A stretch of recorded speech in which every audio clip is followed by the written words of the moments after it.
Good evening.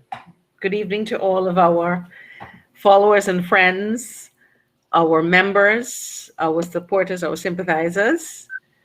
And I am delighted to welcome you to our third installment of our public forum, where we bring to you our policies, our programs, our ideas, and in which we bring a special guest who will share, in this instance, his thoughts, his recommendations, and his suggestions as to how we here in Antigua and Barbuda can leverage technology as we move towards discussing or continuing the discussion about the key imperatives for a new economy and society here in Antigua and Barbuda.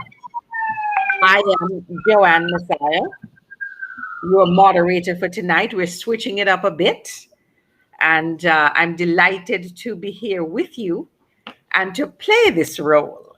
I try to diversify my own talents and my abilities, and I'm always happy when my colleagues are able to afford each of us the opportunity to play a different role in our organization, in your organization.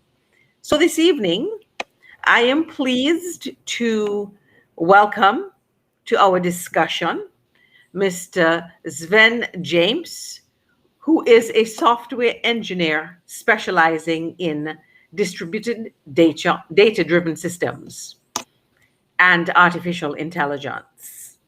He is the co-founder and lead engineer of Ticketing Inc., the creators of the Ticketing Events app, and is a partner of a software solutions company, MCAT Innovations. Most recently, Mr. James has been involved in the launch of the Antigua-based fintech platform, Fruity, aimed at bringing no-hassle e-commerce to the OECS and the wider Caribbean. And true to our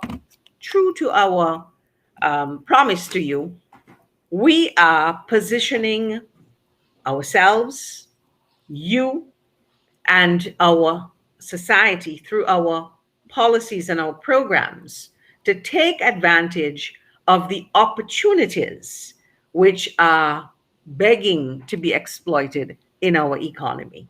And so I turn it over to you, Mr. James, to enlighten us, to educate us as we continue this dialogue, as I said. Thank you.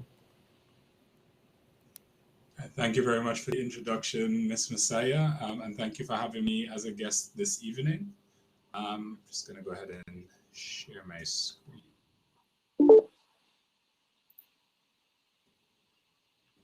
All right, are you seeing my screen? Partner of software solutions, a software solutions company. Yes, we're seeing the screen.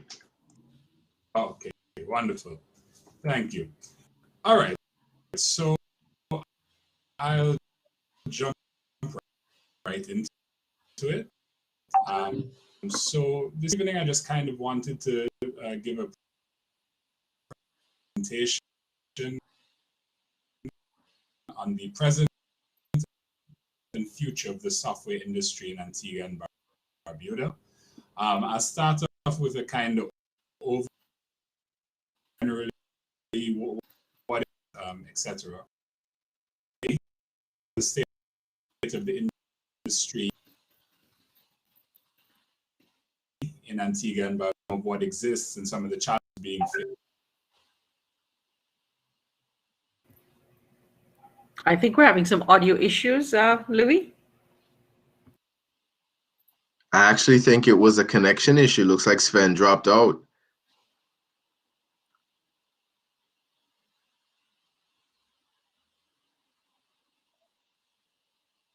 All right.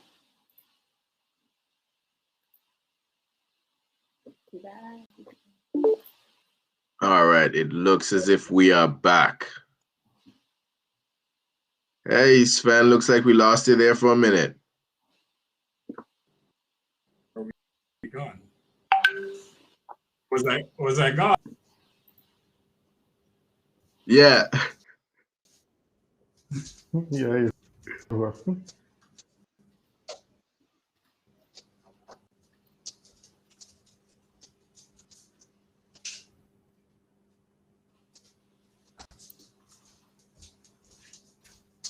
Hi, can you hear me? Yes. Okay, let's try that again. I'm not sure where I left you. We're not So, seeing the video though.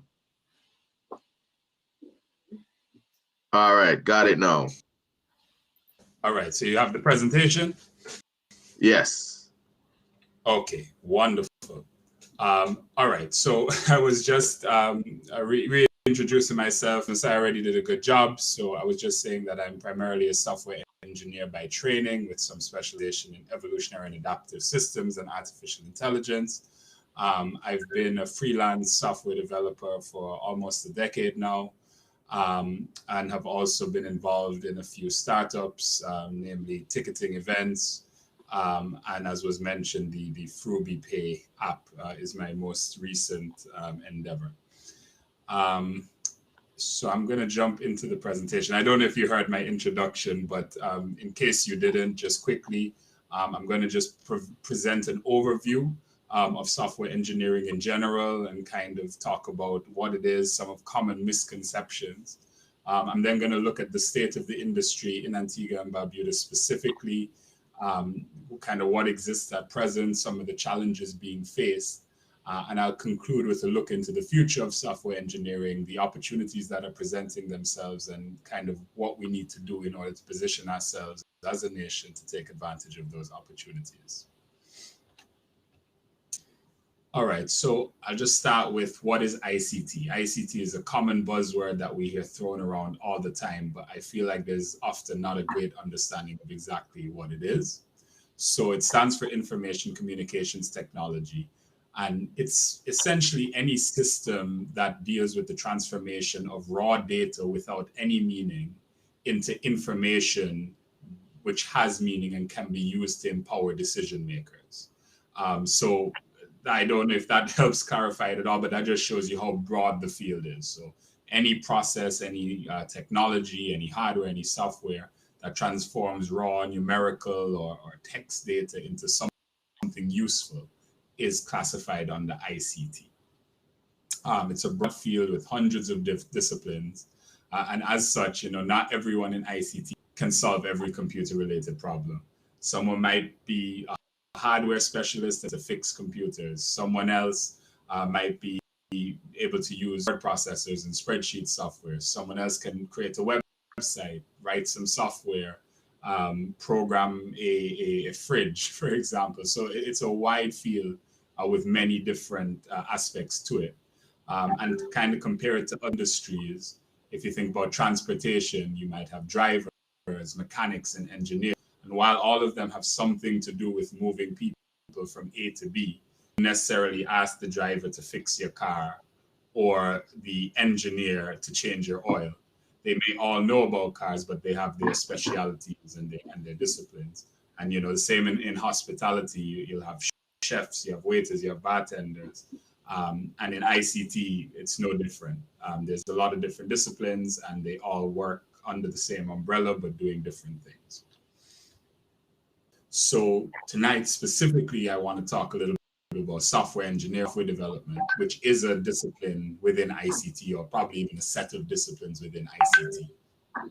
And specifically, it kind of looks at the pipeline from a vision, from an idea to a working software system. So all this involved with getting that out of someone's head, essentially, and into a computer. And so a lot of people think software engineering is just coding. You're just sitting at a computer all day writing text. And in truth, coding may be less than 50% of the job in some projects. Usually the software engineering process starts with, the gathering of requirements, finding out what the person wants out of this system, and plan a project to implement those requirements, or a system that meets those requirements. And then you move into the design of the system, so design of an interface, so that the user may interact with this system. And then the development, the writing of actual code, which is a significant part of the process, but not the only part of it. You then move into kind of quality assurance and client feedback. In some ways, it's almost a psychological role, kind of figuring out if the system meets the client's expectations. You might do surveys, brainstorming sessions, that kind of thing, just to get a kind of iterative cycle of development with the software. And then once the software has been developed, you move into maintenance, system administration tasks, DevOps, as it's called, which may be like the IT personnel that we're most familiar with in our day-to-day, the ones who know a certain piece of software inside out, can fix any problems you're having with it, get it installed, train people on its use, that type of thing. And that all kind of falls under the umbrella of software engineering. So just summarize in a quick chart, you have aspects of project management, aspects of software development, and aspects of system administration. And sometimes you can all of these skills in a single engineer, but more often you have a software engineering team which hires professionals in each of these different disciplines. There's also many different types of software development. So even if we look at that kind of software development circle here in the middle, that can be further broken into many different disciplines. Probably by far the most common type of software developer you'll encounter is a web developer. The name may suggest that these persons just build websites, but that's not strictly speaking true. They develop any type of software which you access primarily through a web browser, such as Chrome or Firefox. And that can be websites, but it can also be booking systems, financial tools, etc. And you'll have front-end web developers who specialize more in kind of the user interface side of things, making things look good, laying them out logically, and engaging the user.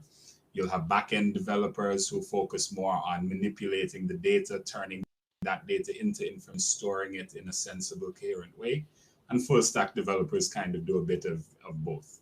Then you have app development, something you're probably also familiar with, those apps that run on our phones, from WhatsApp to Instagram to TikTok to your mobile banking apps. All of those are written primarily by app developers. And again, those break out kind of into Android and Apple developers. And then you have developers of productivity tools. These are probably the tools or the pieces of software you use every day at your job, whether it's an accounting piece of software, something to do time tracking management, inventory software, that type of thing. Embedded systems are pieces of software that run on hardware that is not expressly a computing device, but has a computer on board to enhance its primary function. So you've heard of things like, again, smart fridges. The purpose of the fridge is not to be a computer, but a computer might be on board to enhance its functionality. You can also see these types of systems in the field. So you might have weather stations, things monitoring the acidity in soil or in the oceans, and that type of thing would be an embedded system. The Internet of Things kind of takes embedded systems a step further, and it connects them together and lets different devices speak with one another. Some of you may be familiar with the Alexa devices that Amazon has in your home that can connect to your light switches and things like that. That's the Internet of Things. And then data science, artificial intelligence. Again, these terms are floating around a lot recently. But essentially, it's looking at different aspects of human intelligence, whether that be natural language processing, machine vision, learning, and trying to reproduce those parts of that intelligence onto a artificial machine. So that's kind of a whirlwind overview of software, the software world. I could give an entire presentation just about that, but hopefully with that summary, we have some context for looking at the software industry in Antigua and Barbuda. So now I just want to take the time to kind of look a little bit at how things stand today. So if you're a software engineering professional, you just graduated with a degree in one of the disciplines I kind of just went through, there are some opportunities for you in Antigua and Barbuda. Probably the biggest employer of persons in the space is the public sector. And this is, again, speaking more specifically about software development as opposed to ICs in general. This might be the Ministry of Information, statutory corporations, or other government departments which have, large data-driven systems and do need some software development expertise in-house. Some go into education, so they become lecturers at tertiary institutions such as Abbott or UE. And just to teach, or also teach at the high school level in IT classes. You do have some opportunities in larger corporations. However, in Antigua and Barbuda, it is the case that a lot of the corporations, especially if they are multinational, have their software development teams based elsewhere.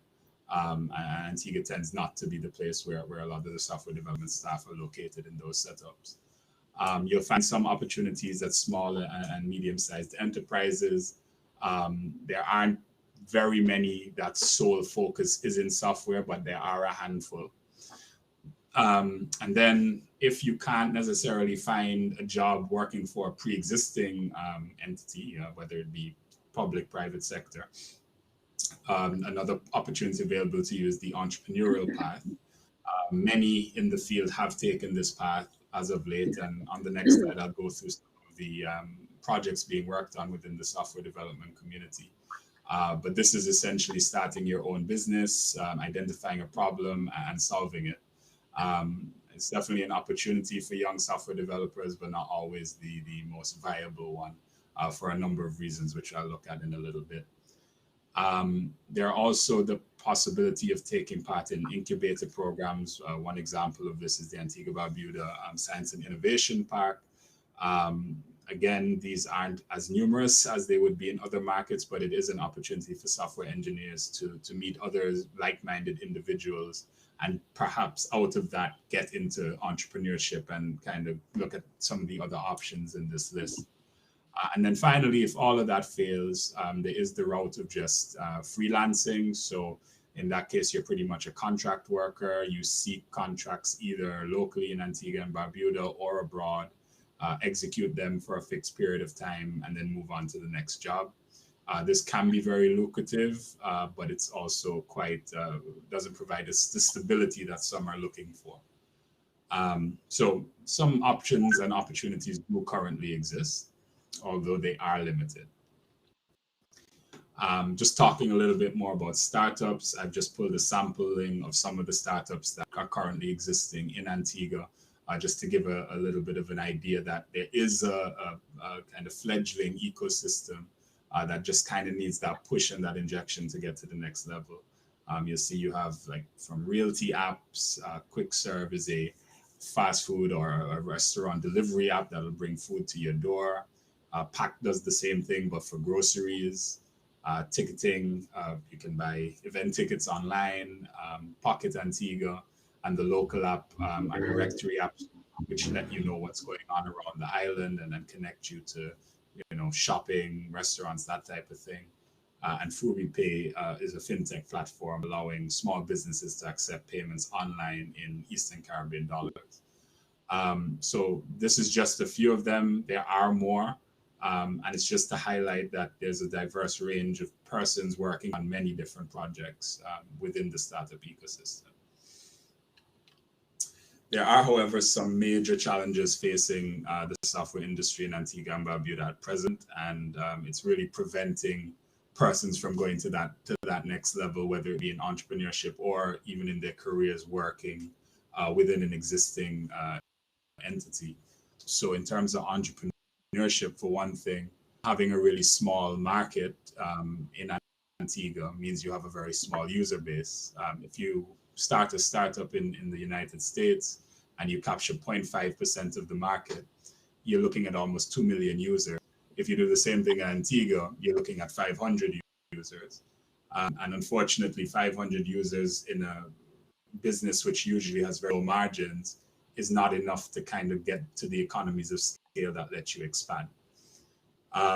There's also a lot of lack of cohesion in the local software community. So there's a lot of lone developers just doing their own thing, either in their offices or in their bedrooms or living rooms. And there's also some undercutting in the industry in terms of no real agreement on what the value of work is. You know, a new graduate might do something for a tenth of the cost of a seasoned professional. And without any real professional guidance to the clients, they'll always go for the cheap shin, even if it's to their detriment. Also relatively low salaries comparative to most other markets for the same skill sets. You know, you can study the field, and whereas it's in high demand in other markets, Antigua, while you can livable wage, it's not anything that will attract you over other opportunities if they are available to you. This kind of feeds into the limited talent pool issue. While many people do train in the discipline, many choose to seek out opportunities elsewhere because of the lack of opportunities and lack of compensation in Antigua and Barbuda. It is a field where you can do really well elsewhere, and so it can be hard to attract the talent needed to really grow a business in the field. Limited infrastructure capacity. This mainly speaks to internet speeds being still, after a long time, quite limited, as well as internet being very expensive for what you're getting. Another one that isn't talked about as much is also a potentially unreliable power supply. You know, for us in business, investing in UPSs is absolutely necessary, but also very costly. And so these two challenges, infrastructure limitations, can provide challenging to new businesses. There's very little capital also invested in the software industry in Antigua, whether that be through private investment, which either is unavailable or very hard to get at, or public investment, which again, very limited. A lot of investors have a very traditional mindset. They think more in terms of physical, tangible assets, whether it be land investments, property, equipment, buildings, and in software, it's all intangible. It's all existing in a computer, and it can be very hard to get more traditionally minded investors to see the value in some of these new innovations. And then the final challenge is kind of the ease of doing business. This again speaks to if you're interested in kind of doing the startup path. Getting a business off the ground until it can be very difficult. It's not a very streamlined process, and it's not the best documented process. And what you can find as a small business owner is that the busy work of keeping the business going takes away from the actual technical work, which is quite involved and time intensive as well, and suffers as a result. So that kind of summarizes the current state of the industry, some of the positives and some of the negatives that we're encountering. I'll now take a look at the future of the industry, what I see as some of the opportunities that I think we can harness moving forward, and what we need to do to take advantage of them. So what are some of the available opportunities in Antigua and Barbuda at present? So I've written national electronic infrastructure. And what I mean by this, we often talk about infrastructure projects in terms of building roads or electrical cables or internet fiber. But there's also a lot of work that needs to be done in terms of making a lot of the paper-based record systems in the country, in government, electronic, whether that be police records, health records, education, etc. A lot of this needs to be modernized and brought into the electronic space. At present, a lot of these initiatives are outsourced and undertaken by foreign-based entities. And if we can kind of organize better within the software community in Antigua and Barbuda, it would make more sense for us to build that capacity at home. In developing these systems, we also have the added opportunity of them potentially selling those systems to other governments, other countries who haven't been able to implement them themselves for whatever reason, and bringing in, much needed foreign currency as well. Climate change adaptation and mitigation. Globally, this is a major source of investment at the moment and for the foreseeable future. And that's no different in Antigua and Barbuda. And so I think there's great opportunity in partnering with environmental groups, and the Department of Environment with the government in undertaking some of the larger scale projects that are coming down the stream in terms of adoption and mitigation with respect to climate change. Again, better organization is needed within the software community to take advantage of some of these opportunities. Agritech is another opportunity as we look into improving our food security. It's one of the big outcomes, I suppose, of the COVID crisis is a need for countries to really ensure their food security is intact. And so with the help of technology, we can optimize our growing patterns. We can determine what the best soil type, the best locations for growing, etc. With the use of technology. There's a lot of work being done in artificial intelligence at the moment to grow crops in conditions that were previously thought not ideal for those crops. And that type of technology can be harnessed within the Caribbean as well to help maximize yields with the limited resources that we do have available. Enterprise applications, this is similar to the national electronic infrastructure, but now looking at the private sector. Again, a lot of these big businesses, whether banks, insurance companies, still have a lot of outdated paper-based procedures. And the job of kind of bringing those forward into the 21st century and replacing them with electronic systems is, again, often outsourced to foreign entities. And this is something I think we also need to see what we can do about in the software industry in Antigua and Barbuda to win more of those contracts and keep the work and the money local.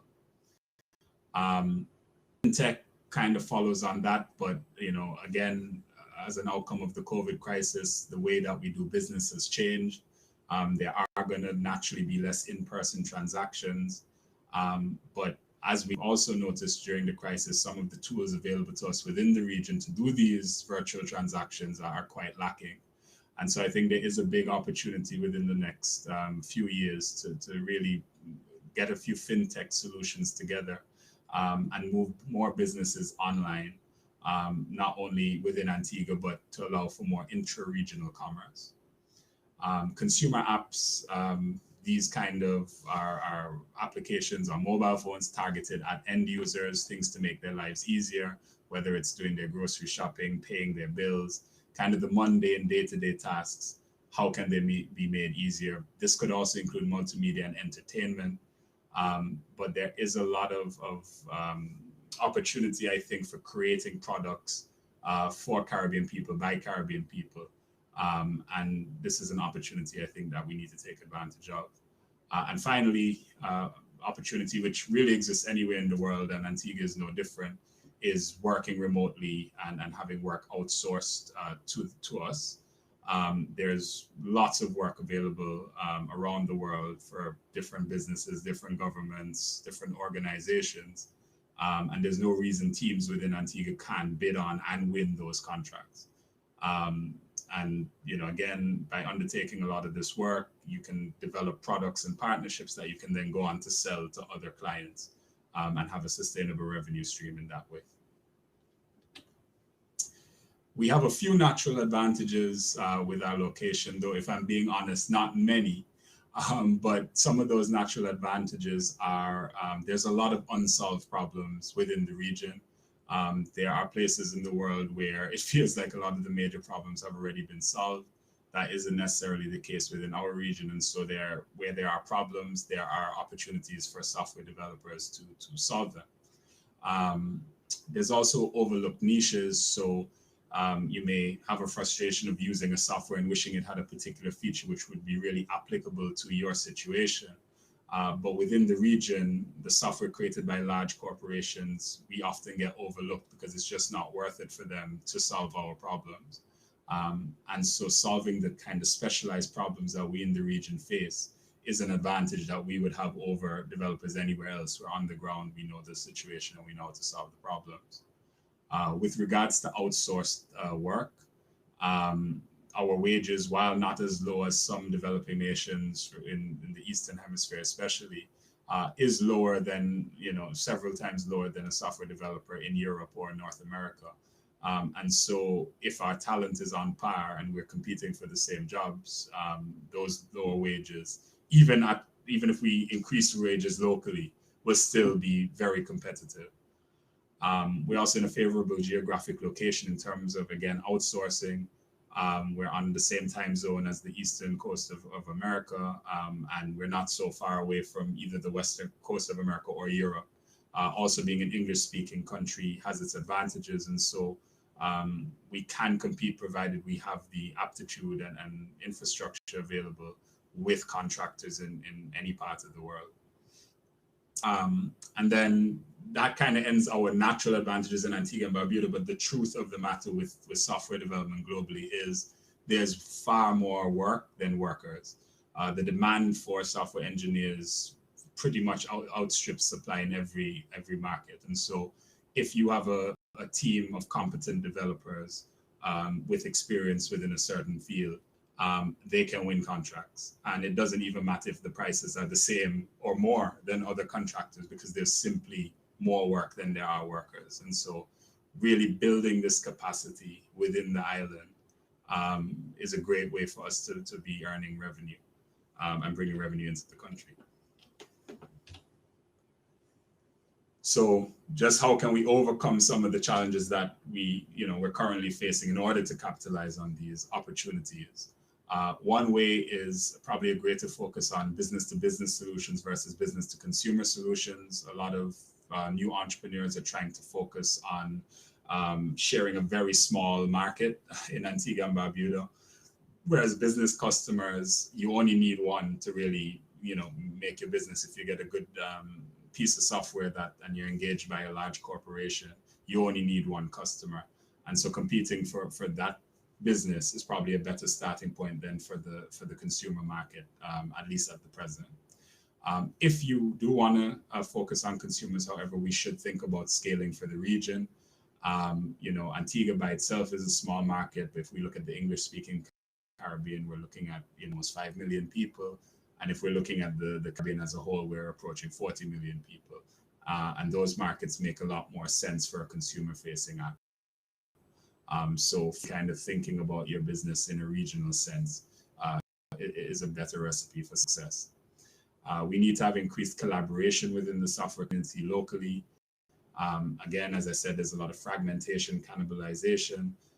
We really need to work together, form more cohesive entities, whether that be companies or partnerships, because if we're going to be able to compete for big global contracts, we need large interdisciplinary teams to execute on these contracts and execute on them well. Also, the need for some type of trade or professional associations within software engineering. There's been a few attempts at these organizations, but none has really stuck. Would help to better represent the profession, ensure better wages, and stop some of the undercutting that currently exists, and properly value the work that software professionals are producing. To kind of overcome that lack of talent that I spoke of, we need to look at more internship programs, hopefully government-funded internship programs. It can be difficult for a small business to fund interns and train them at the same time. And also partnering with the various tertiary institutions on island, whether that be Abbott, Antigua State College, or UWI, to kind of create this pipeline. When you look at successful startup regions within the world, there's usually a feeder university or set of feeder universities that are pumping talent into that industry. And that type of ecosystem needs to be created in Antigua as well if we expect the software industry to grow. Better streamline business processes for small and medium-sized enterprises. Hopefully, some one-stop shop where you can get everything done rather than having to run to 5 or 6 different institutions to get a business registered and to meet your monthly commitments in terms of tax contributions. Would allow a small business to focus more on the core business, the technology, the software, as opposed to the busy work of keeping the business afloat. And just generally a national strategy for the industry to ensure that some of these scale projects that do need to be undertaken within the public sector are awarded to local entities, and where they are not, ensure that there is some type of collaboration between the foreign contractor and some local entity so that the capacity can be built within the country to ultimately do this type of implementation ourselves. The final kind of challenge to overcome is the lack of capital. So I've just quickly listed a few ways that we can hopefully get some more money into the software industry in Antigua and Barbuda.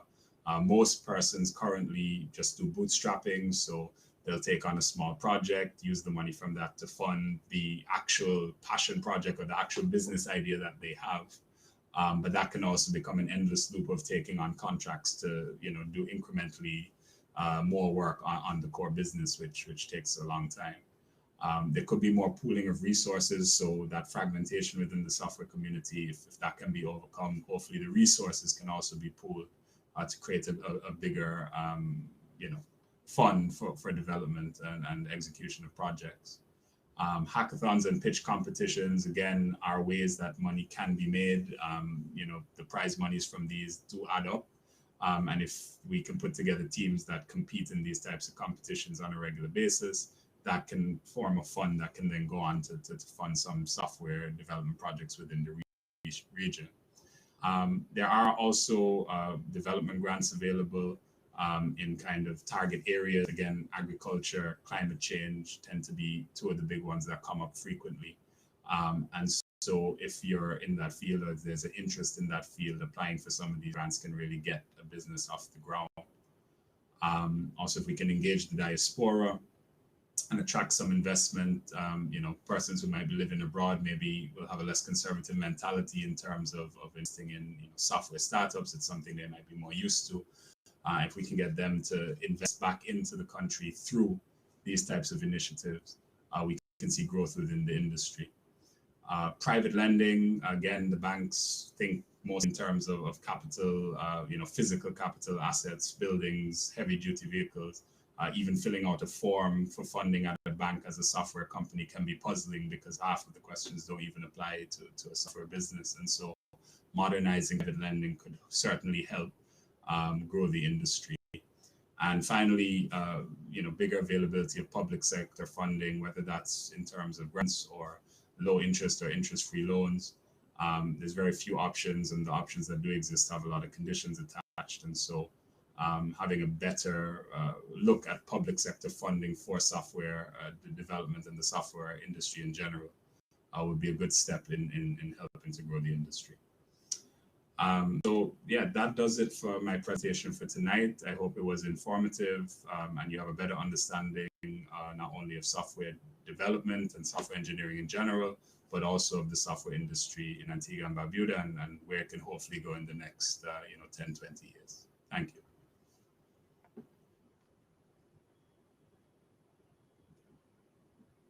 Formative discussion, sharing your ideas. When I hear presentations such as these, the only thing I tend to want is, can I just shave off like 25 years off my life so that I could, jump right in, but there's always the midlife career change. But thank you so much. So at this point, what we do, we invite questions from our audience and panelists if they so wish. So do we have anyone who wants to ask any questions, share any comments, make any recommendations, and so on? We invite you. All right, so we have one here that says, Sven, there is no doubt that technology is driving innovation and therefore development. However, a major barrier to using, hold on, I'm not seeing this so clearly. A major barrier is using internet-based products, services, and in finding entrepreneurial opportunities remains the cost if, something about internship here. In Antigua and Barbuda, how do you advise any government that is seeking the best way to scale and speed internet infrastructure while keeping prices low? Is this possible for small economies? Got that? Oh. Yeah, no, I got you. And I do think I probably undersold the challenge of limited internet connectivity. I looked at it more from a business perspective, but as the question points out, from a consumer perspective, engaging with internet-based products can be, difficult to impossible sometimes. Mm-hmm. And if your customers can't use your product, you're out of business. Mm-hmm. in terms of, I mean, from my opinion, I think the solution is liberalization of the market. Yeah, This absolutely. isn't, it's not a problem that hasn't been solved. If you look at other islands within the region, they have better internet service for lower prices. And the big difference is that their markets are liberalized and ours isn't. So, you know, policy isn't my strength, but that would be my answer to the question, would be liberalization of the market. I agree with you there. I think we agree with you there. You know, competition will drive prices down. That's what we need. But, you know, there are other challenges we're told. So Brian is asking if there's a recorded version. Yes, there is. So you can always link in after and see it. All right. Are there any other questions from the audience or the panelists? Anybody? Sure. So Sven, you touched on something very near and dear to my heart in terms of access to finance, right? Access to finance is one of the most difficult things that entrepreneurs face. Every time I go to one of these conferences or one of these accelerators, incubators, they're like, what is the biggest problem? I don't have money. So you gave a really good rundown of the things that persons can do to actually access finance. And I can attest to the accelerators and incubators that prize money definitely adds up. And it kind of takes you over some of the hurdles that you have, especially when you're just starting, because, you know, when you're incorporating, it can be a little bit pricey. You know, the legal part of it can be a little bit pricey, right? So I thought those were excellent points made there. And how do you think that our current system can be, you know, restructured a bit more to focus on not just tech-based entrepreneurs, but entrepreneurs in general accessing finance? Yeah, I guess it's honestly a shift away from you need to have money to make money. It's a big risk aversion within the lending community. I think that's both public and private. It's also a little bit chicken and egg, because I'm sure someone on the other side would say, where's the track record? Where's the proof that I'll get my money back and I invest in this? But then I would retort, but if none of us are ever given a chance, we can never show you a success story. You know, they're pretty much asking someone to be successful without any help to then justify helping someone. So I think there is that educational aspect of showing persons, you know, that entrepreneurship in general can reap rewards and that you will, you know, return on investment. Again, I look at other markets and look where that type of funding comes from. And it's honestly just, you know, angel investment, you know, persons taking big risks. I touched on engaging the diaspora, and I think maybe, if it could just be, you know, reaching out, getting some people together, having a Dragon's Den style pitch competition, and getting an investment from you know, the pool of diaspora funds into a startup, something like that, just as a start, is maybe a suggestion I would have. Thank you so much, Sven. Anybody else? Are there any other questions that I'm perhaps not seeing? Okay. All right.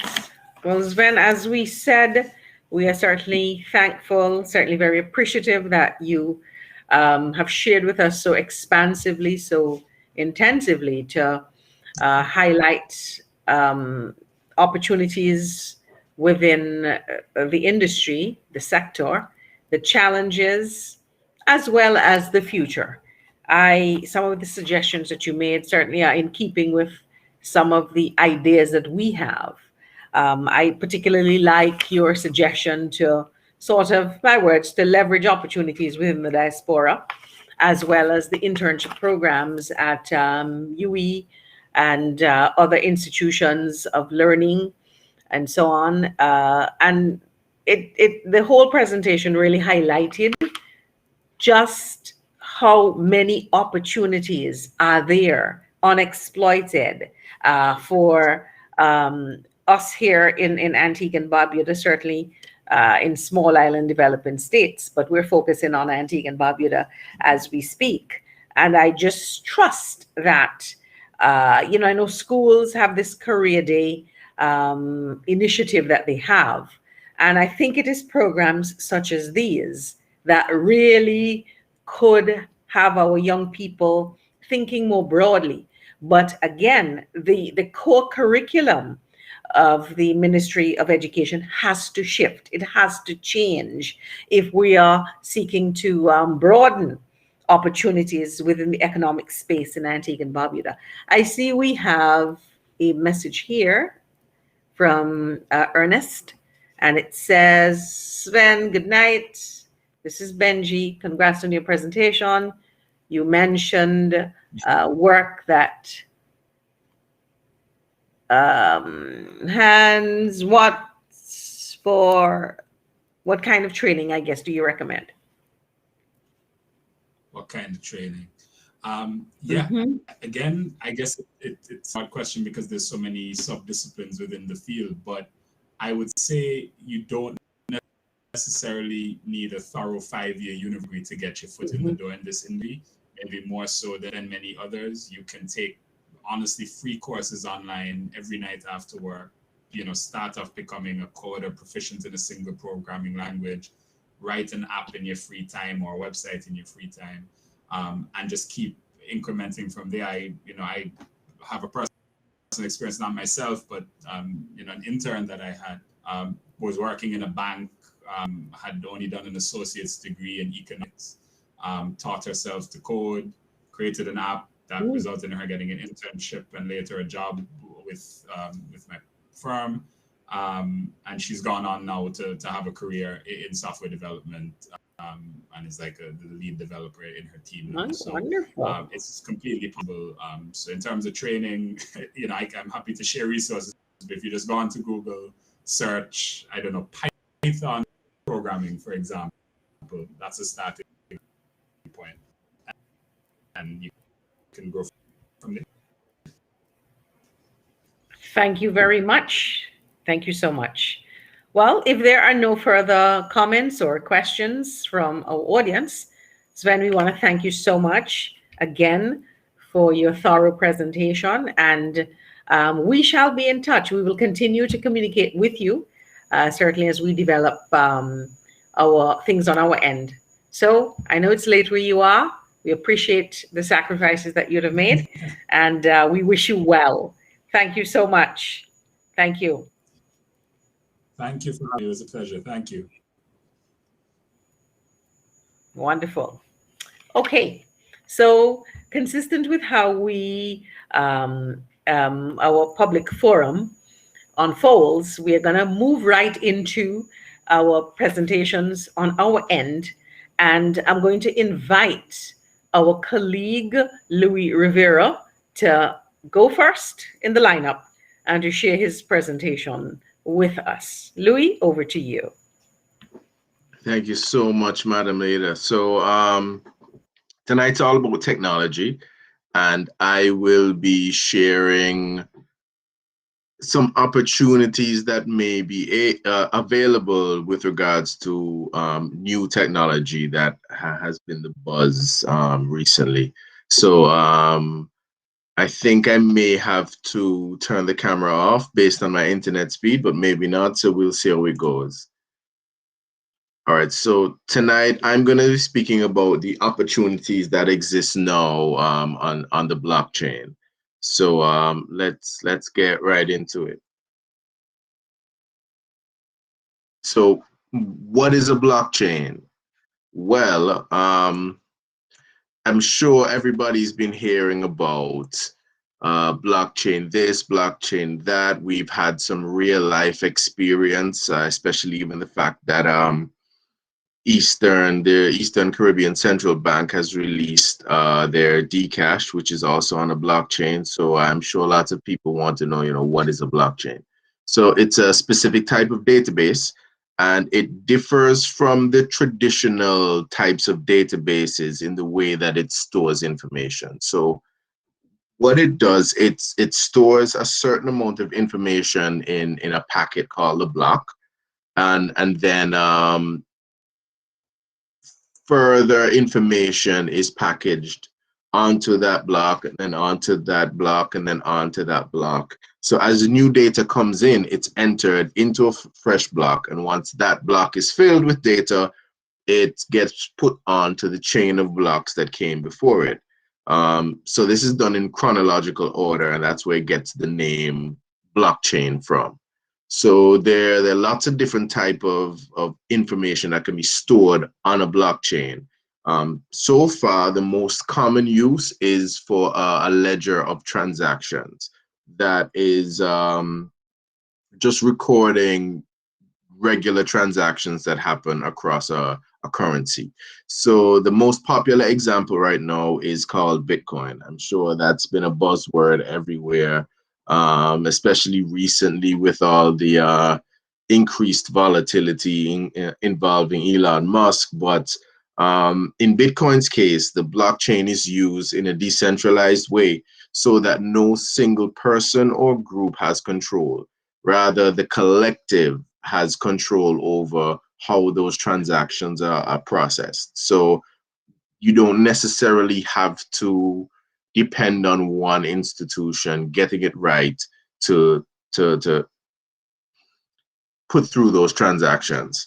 Another feature of blockchains is that most of the time they're decentralized. So what happens when you decentralize blockchains is it means that it's immutable. So the data that goes into the blockchains themselves, each block, it's irreversible. Many times it's open to the public for you to go and review those transactions, but the ability to not have transactions changed increases the trust level. So this means that the transactions are permanently recorded and viewable to everyone. So there's some pros and cons with regards to using blockchains. The pros, on the pro side, we have it's trustworthy, stable, very secure, very fast as compared to current technology, which was developed in the 1970s, and most importantly, transparent. So these are problems that were identified in other ways that we use to complete transactions, where they'd be through a bank wire or a regular EFT transfer. So there were always some issues that always used to happen. And so the blockchain solves a lot of these issues. Excuse me, on the con side, I mentioned earlier that the data cannot be modified. So what happens is if any changes need to be made to that blockchain, you almost have to create a new blockchain to implement those changes. Let's say it would be an upgrade. You would have to create a new blockchain in order to implement those upgrades. Private keys are another con. So whereas the wallet address is public and everybody can follow the blockchain transactions, each person who has a wallet has what is called a private key. So that is needed. It's almost like a password to get into your wallet. And if you lose it, that's it. If you're using that wallet for finances and you lose that private key, you've technically lost it all. And recently, a problem that's been happening because of such quick adoption is that blockchains are becoming increasingly large. So they're very big, especially when you have to share information across hundreds or thousands of the decentralized computers. The bigger the blockchain, the slower the transactions, even though it's still faster than what we have today. But so that's a little overview of the pros and the cons of that come from the blockchain itself. So there's some examples of things that are on blockchain. So the first, as we are all familiar with, are called cryptocurrencies. So we spoke about Bitcoin earlier. There's some other big cryptocurrencies out there: Ethereum, Litecoin, Dogecoin, which has been in the news a lot. But in actuality, there are over 10,000 cryptocurrencies currently on the market. And where the most popular one, Bitcoin, used to take up about 70% of all of the money in the cryptocurrency space. And this was in January.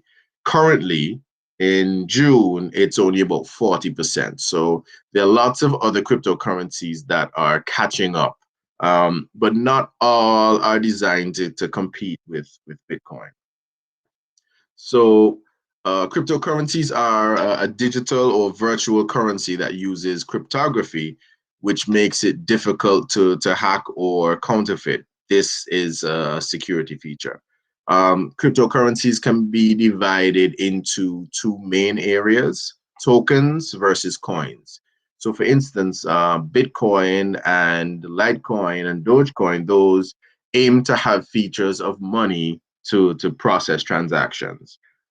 So those are cryptocurrencies that we call coins, but there are other types of cryptocurrencies that they call tokens. Now, that can be broken down into two. You have security tokens, which are used for like investments. So like stocks and bonds, ownership of a company, ownership of a project or soft piece of software, identifying intellectual property, things like that. So those are security tokens.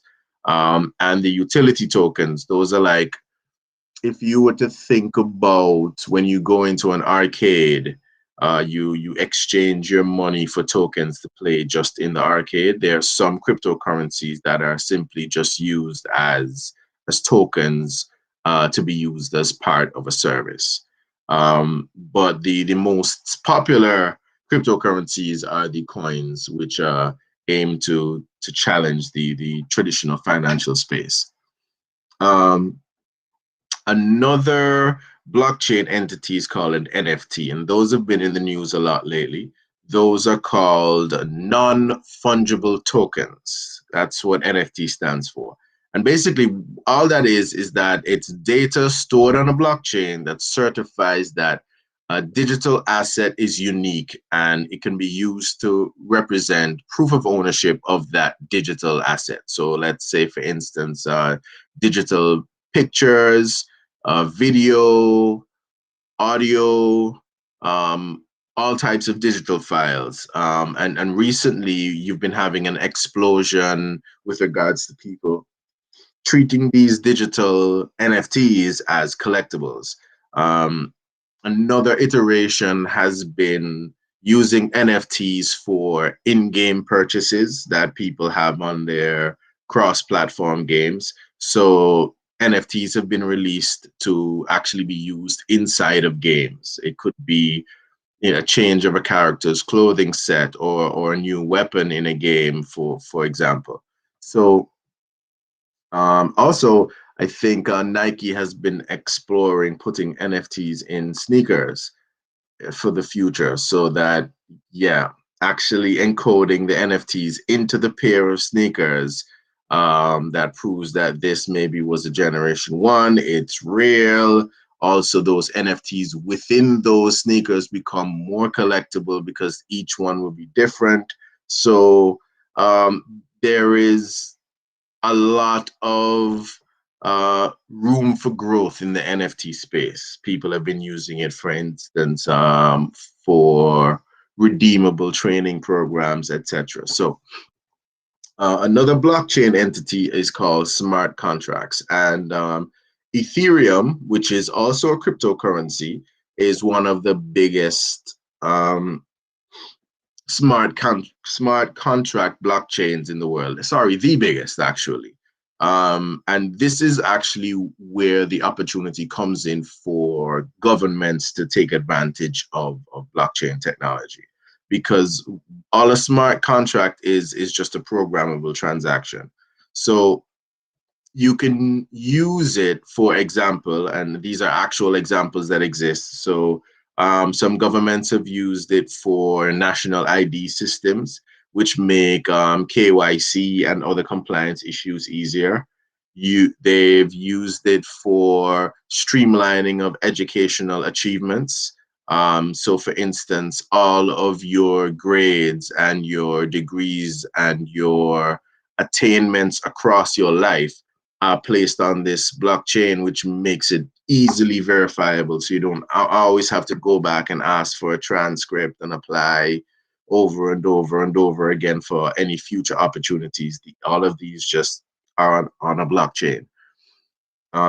Smart contracts also help with tax collection and moving budgets in between different ministries and departments automatically. So you're able to streamline that area of governance in order to get some sort of efficiency savings.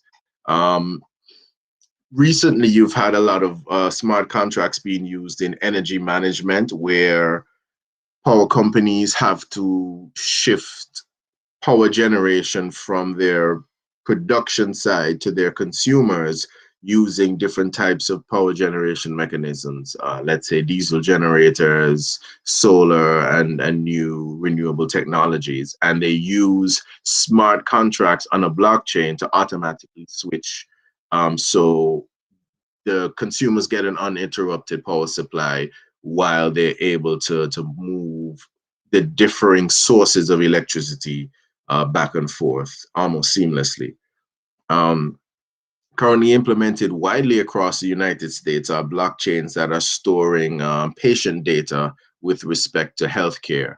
So it makes it a lot easier for doctors and hospitals and other entities within the healthcare space to access and know for sure that these are the correct medical records when dealing with and treating patients.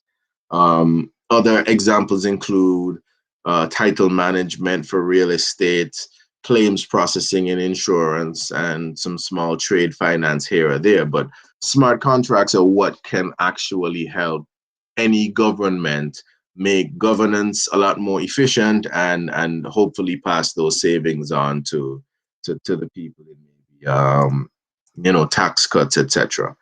The newest area of blockchain entities is called DeFi, Decentralized Finance.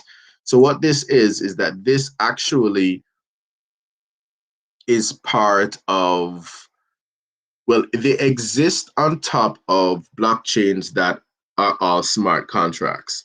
So within decentralized finance, it's basically an ecosystem of financial products developed on the basis of smart contracts. So the developers, they adhere to 4 key principles: safety, efficiency, transparency, and decentralization. So there are decentralized lending and loans facilities, whether you are borrowing in cryptocurrency or US dollars or other stable coins. Even if you're lending, you can enter the space by not just using regular fiat currency, but also utilizing your cryptocurrency assets that you already have. There are decentralized insurance operators right now. So people who will offer you insurance, not as a centralized insurance company, but smaller entities covering the insurance of whether it's health, property, vehicles. So you're able to have a market for insurance, which pushes the prices down for consumers and matches up consumers with the best offering available. And also, you also have what are called decentralized exchanges, which are simply just places where people can exchange their regular currency, like EC dollars or US dollars, for cryptocurrencies like Bitcoin and Ethereum.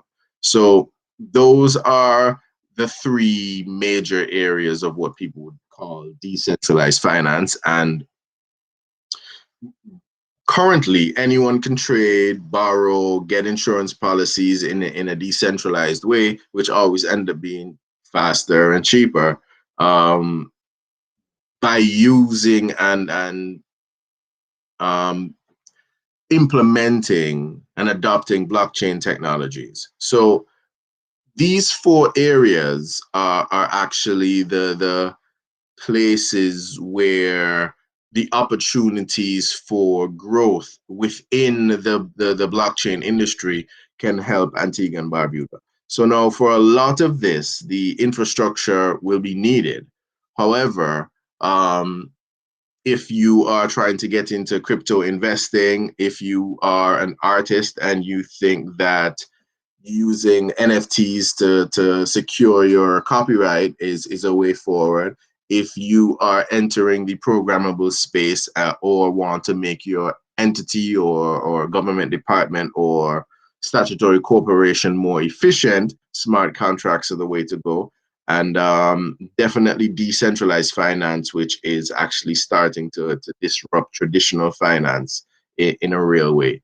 Now, we have a good starting point with our digital assets bill, which does provide a starting point to regulate all of these 4 areas, but it does need to be fleshed out, and the I'm sure the team at our FSRC will need to have an entire technical team so that they can start regulating these areas, which can provide opportunities for entrepreneurship and growth in Antigua and Barbuda.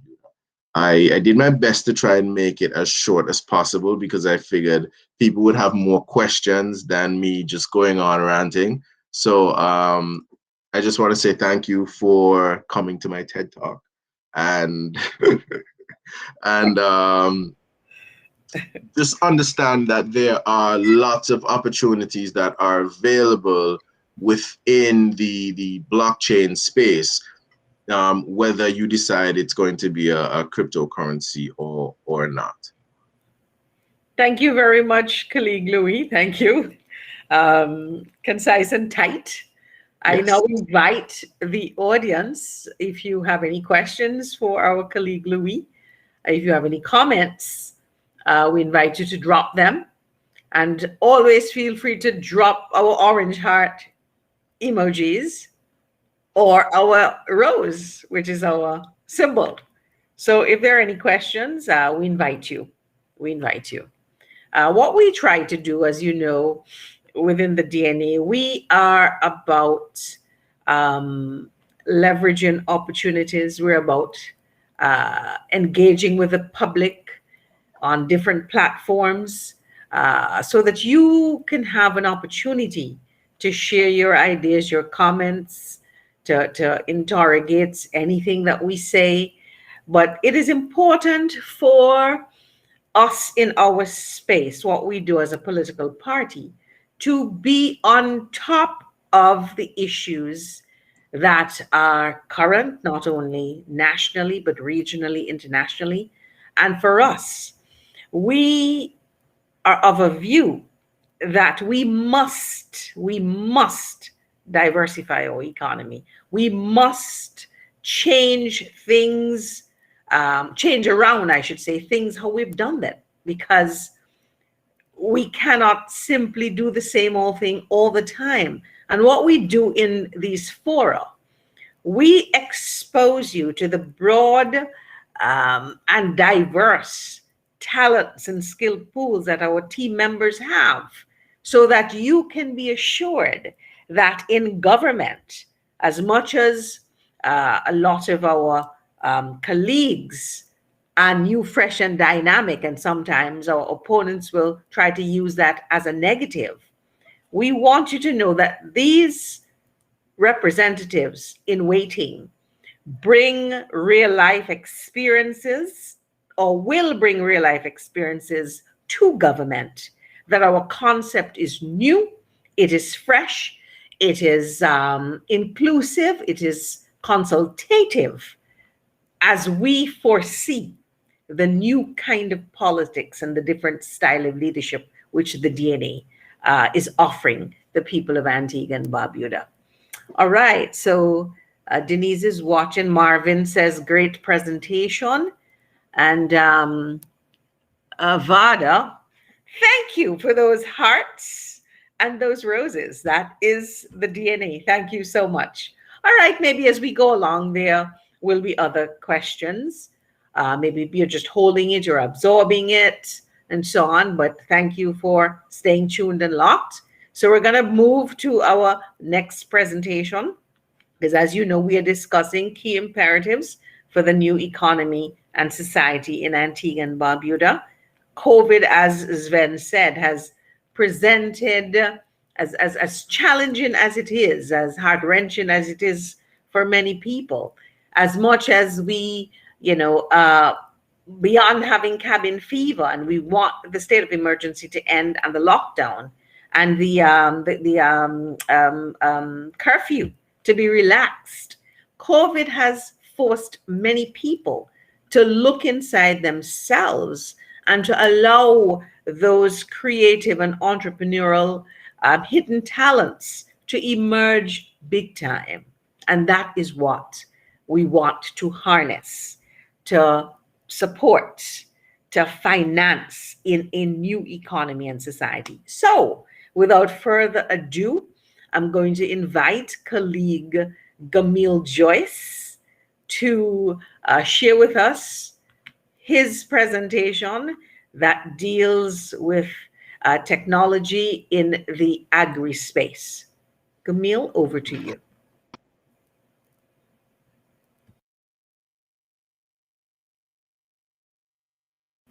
Remember to unmute your mic. I'm too trust me. Hello, good night. Can you hear me? Loud and clear. Okay, I don't know what was happening a little while ago. Good night to everyone. Near and afar.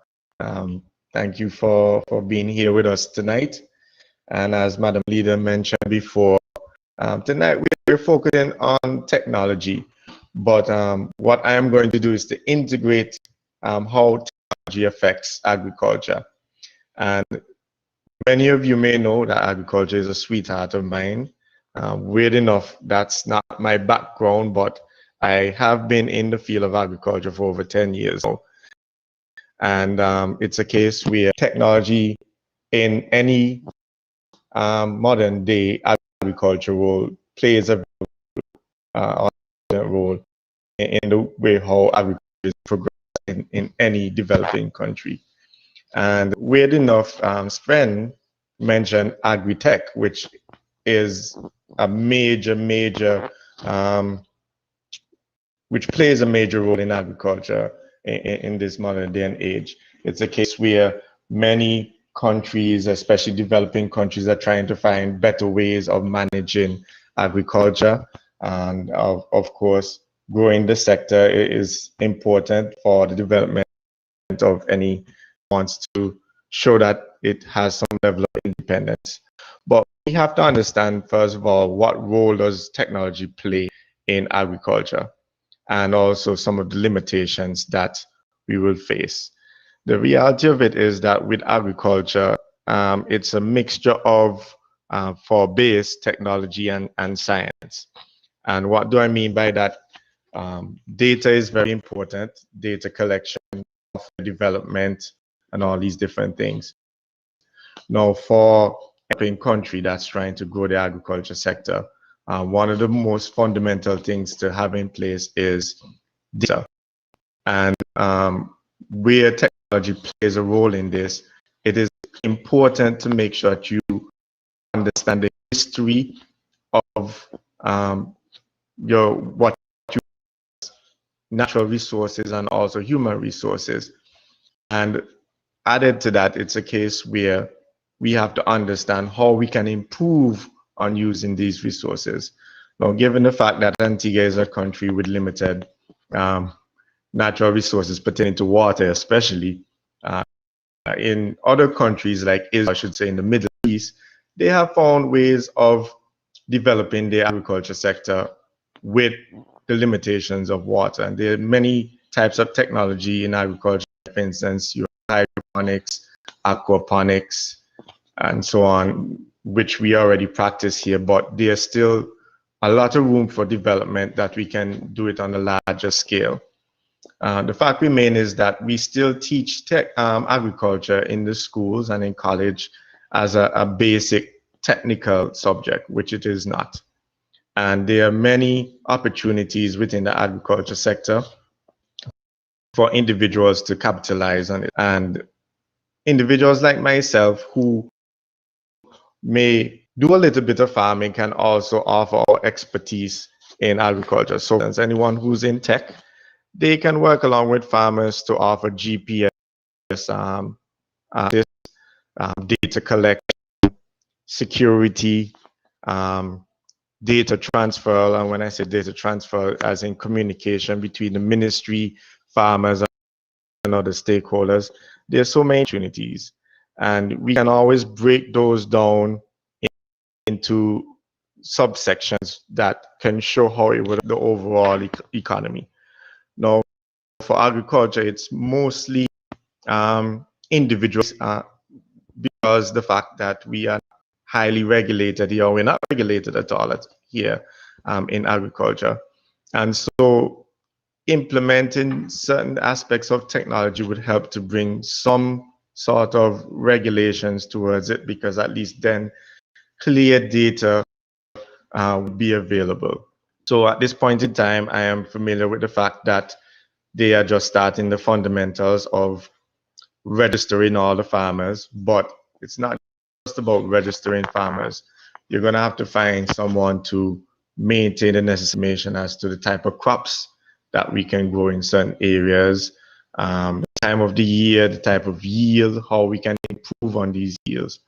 Because for technology in agriculture is not just about the hands-on experience, but it's also a mixture of science where you have to collect and see what kind of seeds, hybrids that you can grow in certain areas, what kind of yield you can get, and also the quality of the yield. What do I mean by that?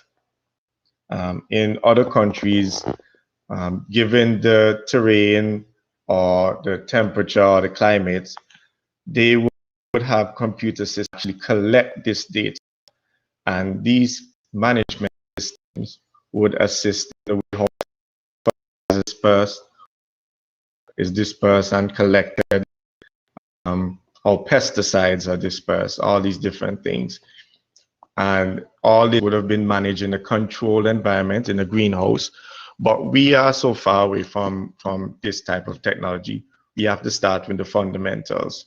So as Sven would have mentioned before, there are so many out there to educate young people to get grant funding to assist in creating these kind of spaces.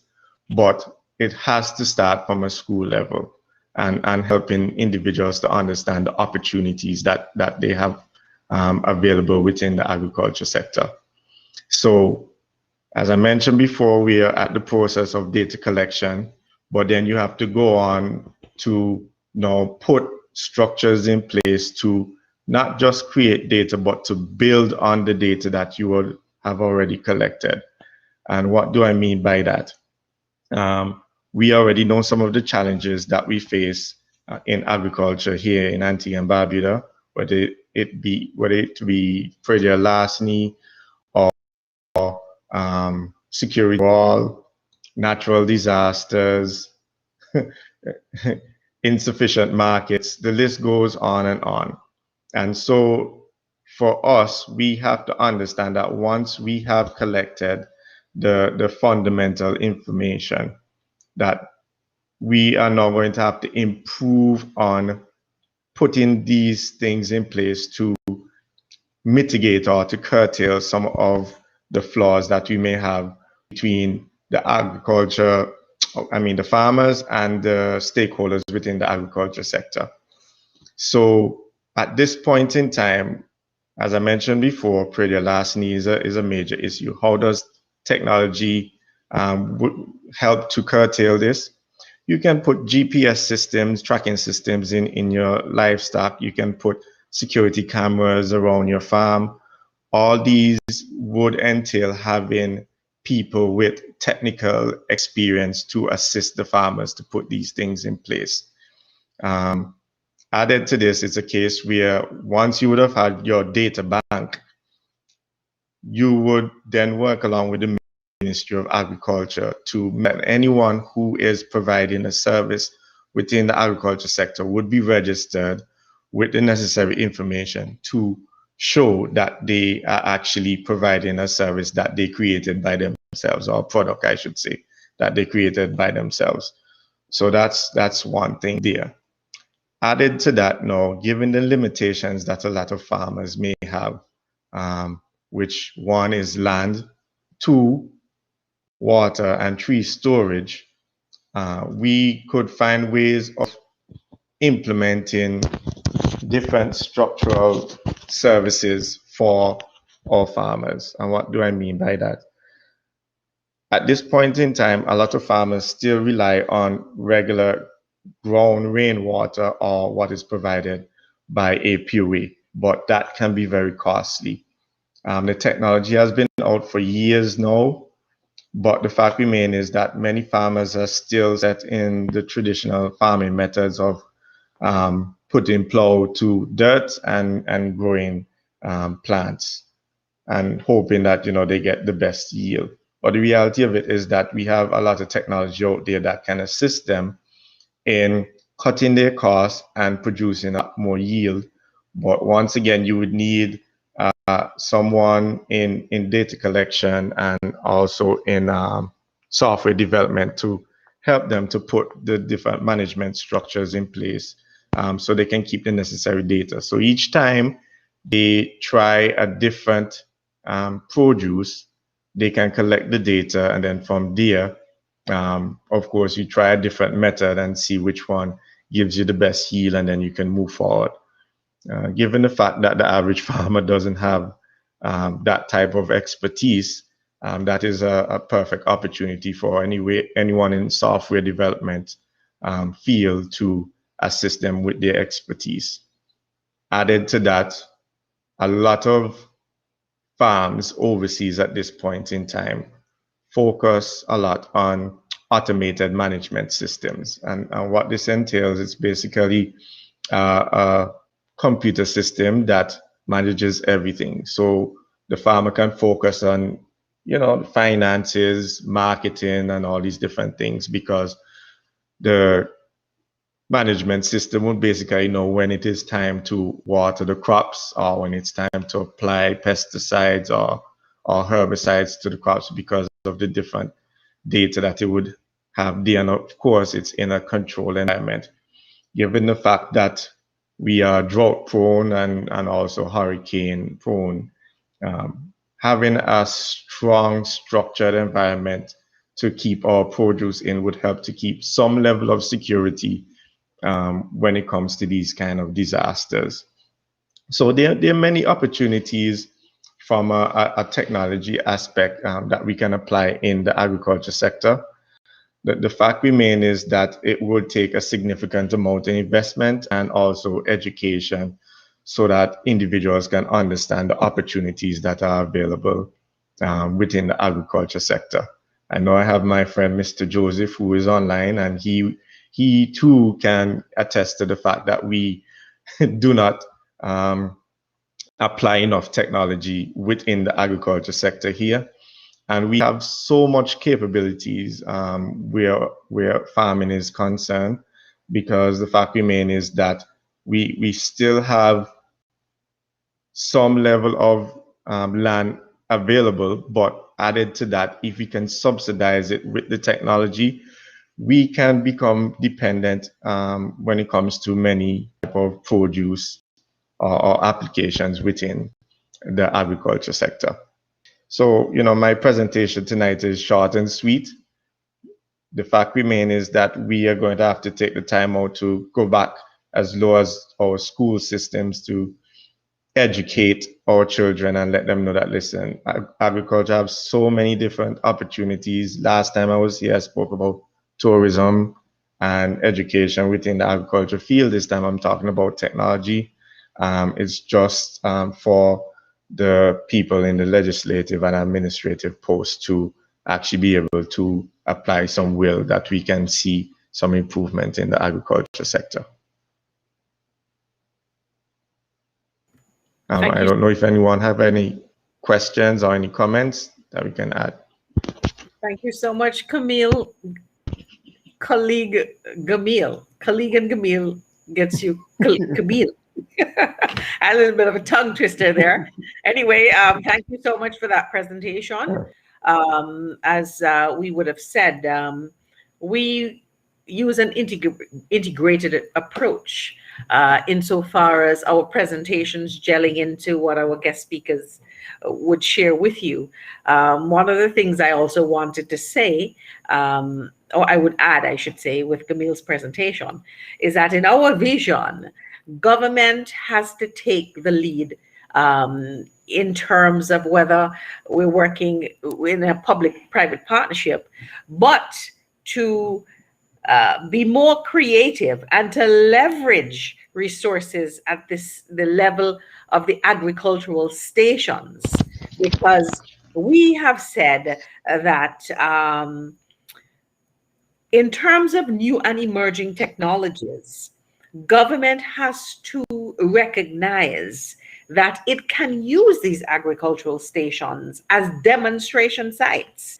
And so they can use it to certainly beef up on the R&Ds, the research and development, but at the same time, to use the new technology to drive the new kind of agriculture for the redevelopment of the economy. You know, so as Gamil said, the challenges are just amazing. They are infinite. And it is just for a serious government, which is serious about agriculture and indeed all the sectors, to innovate and to, change things up. Oh, so we have some questions here. I'm going to go back a little to Louis. Louis, we had a question here for you that says, Louis, what confidence should the citizens have in blockchain technology? And are we ready for that kind of technology? How would it be regulated? And what needs to be done to develop local capabilities? That's for you, Louis. Well, I think with regards to confidence in the technology itself, I think we can be pretty confident that it has been created, implemented, and it has displayed efficiencies that can definitely benefit us. Are we ready for the technology? I would say there are some challenges with regards to infrastructure, specifically internet costs and speeds may hinder us. But as Sven iterated earlier, we need a national policy and a schooling pipeline to develop local capacities. So because Antigua and Barbuda really and truly our only resource is human resources, we need to ensure that we can take advantage of the industries that are heavily human resource based, and software development and in turn blockchain technology are both human resource intensive. So it's not impossible, and with some slight tweaks to government policy, we can definitely benefit from it. Thank you very much. So we have a comment here from Marvin. It says we are at registration. Data collection is currently being done manually by phone calls and site visits. The government needs to move to an app or platform where data can be collected and processed quickly and made available for all. This will guide policy on issuance of import licenses, etc. All right, thank you. That is very true. And I mean, again, if you go back to Sven's presentation, you would see opportunities are there. And the DNA will take us to that next step, that next level. I have a question. One second there. I have a question. Maybe Gamil. Well, my question is actually for Gamil. What type of data do they collect with the phone calls, etc.? Very basic data. So it's basically the farm registered, I guess, plot size, what kind of produce or animals that they're keeping at that point in time. Very basic.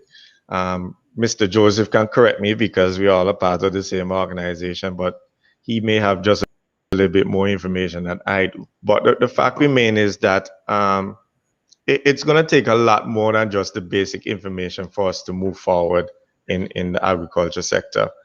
And something as simple as having a centralized database system is going to be imperative for that. And I'm not just talking about for agriculture, right? But with the statistics division also. There's not a lot of excuses because when you speak about sectors like environment and agriculture, there's a lot of funding that you can apply for. I don't know why we haven't taken advantage of these kind of things. And also, I know there's an unlimited array of technical assistance that is offered around the world to especially the agriculture sector. So it's not like they can't take advantage of it. I guess it's just all about the will.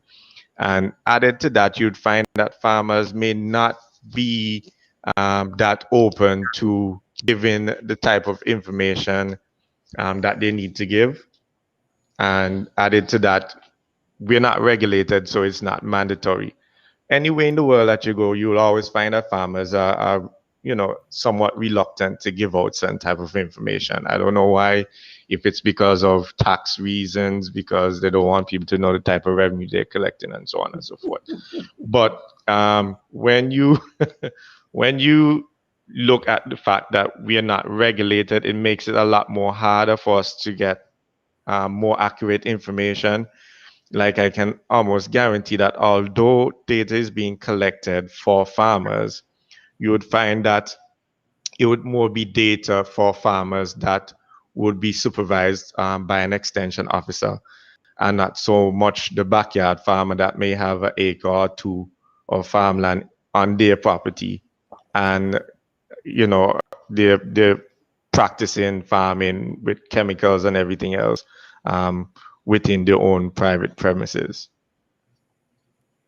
Thank you so much for that, Gamil. You're absolutely right. The other thing is an unregulated sector makes it very hard to break into any kind of export market, because with all the requirements governing agriculture and food safety, phyto and phytosanitary requirements are largely driven by data and record keeping. And even though some data collection is going on, from my information, a lot of the data is still disaggregated. Disaggregated data will not help a ministry in terms of its planning, in terms of its repositioning, in terms of the empowerment of farmers, et cetera, et cetera. And we can see that annually with the amount of spoilage that we're still having. We've spoken about needing to feed that produce into some sort of niche industries so far as the agro processing and manufacturing are concerned. But listen, the DNA is here to shake some of that up. Let's get back to some comments. I'm seeing here, Marjorie says, even a basic thing like collecting data on production in real time, so farmers do not have the level of spoilage and waste of produce. Absolutely. Marvin is saying data collected is only production numbers. There is so much that is lacking in the field of data collection. Yes, thank you. Nancy saying, do farmers in Antigua, I'm going to say, and Barbuda have any representative organizations? And if so, what are their names? All right. Marvin is also saying here, there is now a statistical division within the ministry and is trying, but severe improvements are needed. That's good to hear. Let's get on to Ernest's comment. Let me just read this last one, and then you can come in. It says here, The presentation on technology, I am of the view he could have given some practical examples. Okay, I recall we brought Asher from Israel, who introduced drip irrigation, fertilizer tank where farmers could put on irrigation and the system automatically indicates Well, when the data system needs significant improvements. Since Miss Amin went back to Pakistan, I guess nothing has been done. It will be necessary to bring the extension office on board to appreciate technology in agriculture. Finally, what would the DNA policy in agriculture and agro processing be? Camille, you wanted to say something. yes. So I'm gonna go back 2 questions down where I think someone asked if there was a body representing Yes, farmers. I yes. think right. There are different farming groups around the island. I would call them cluster groups.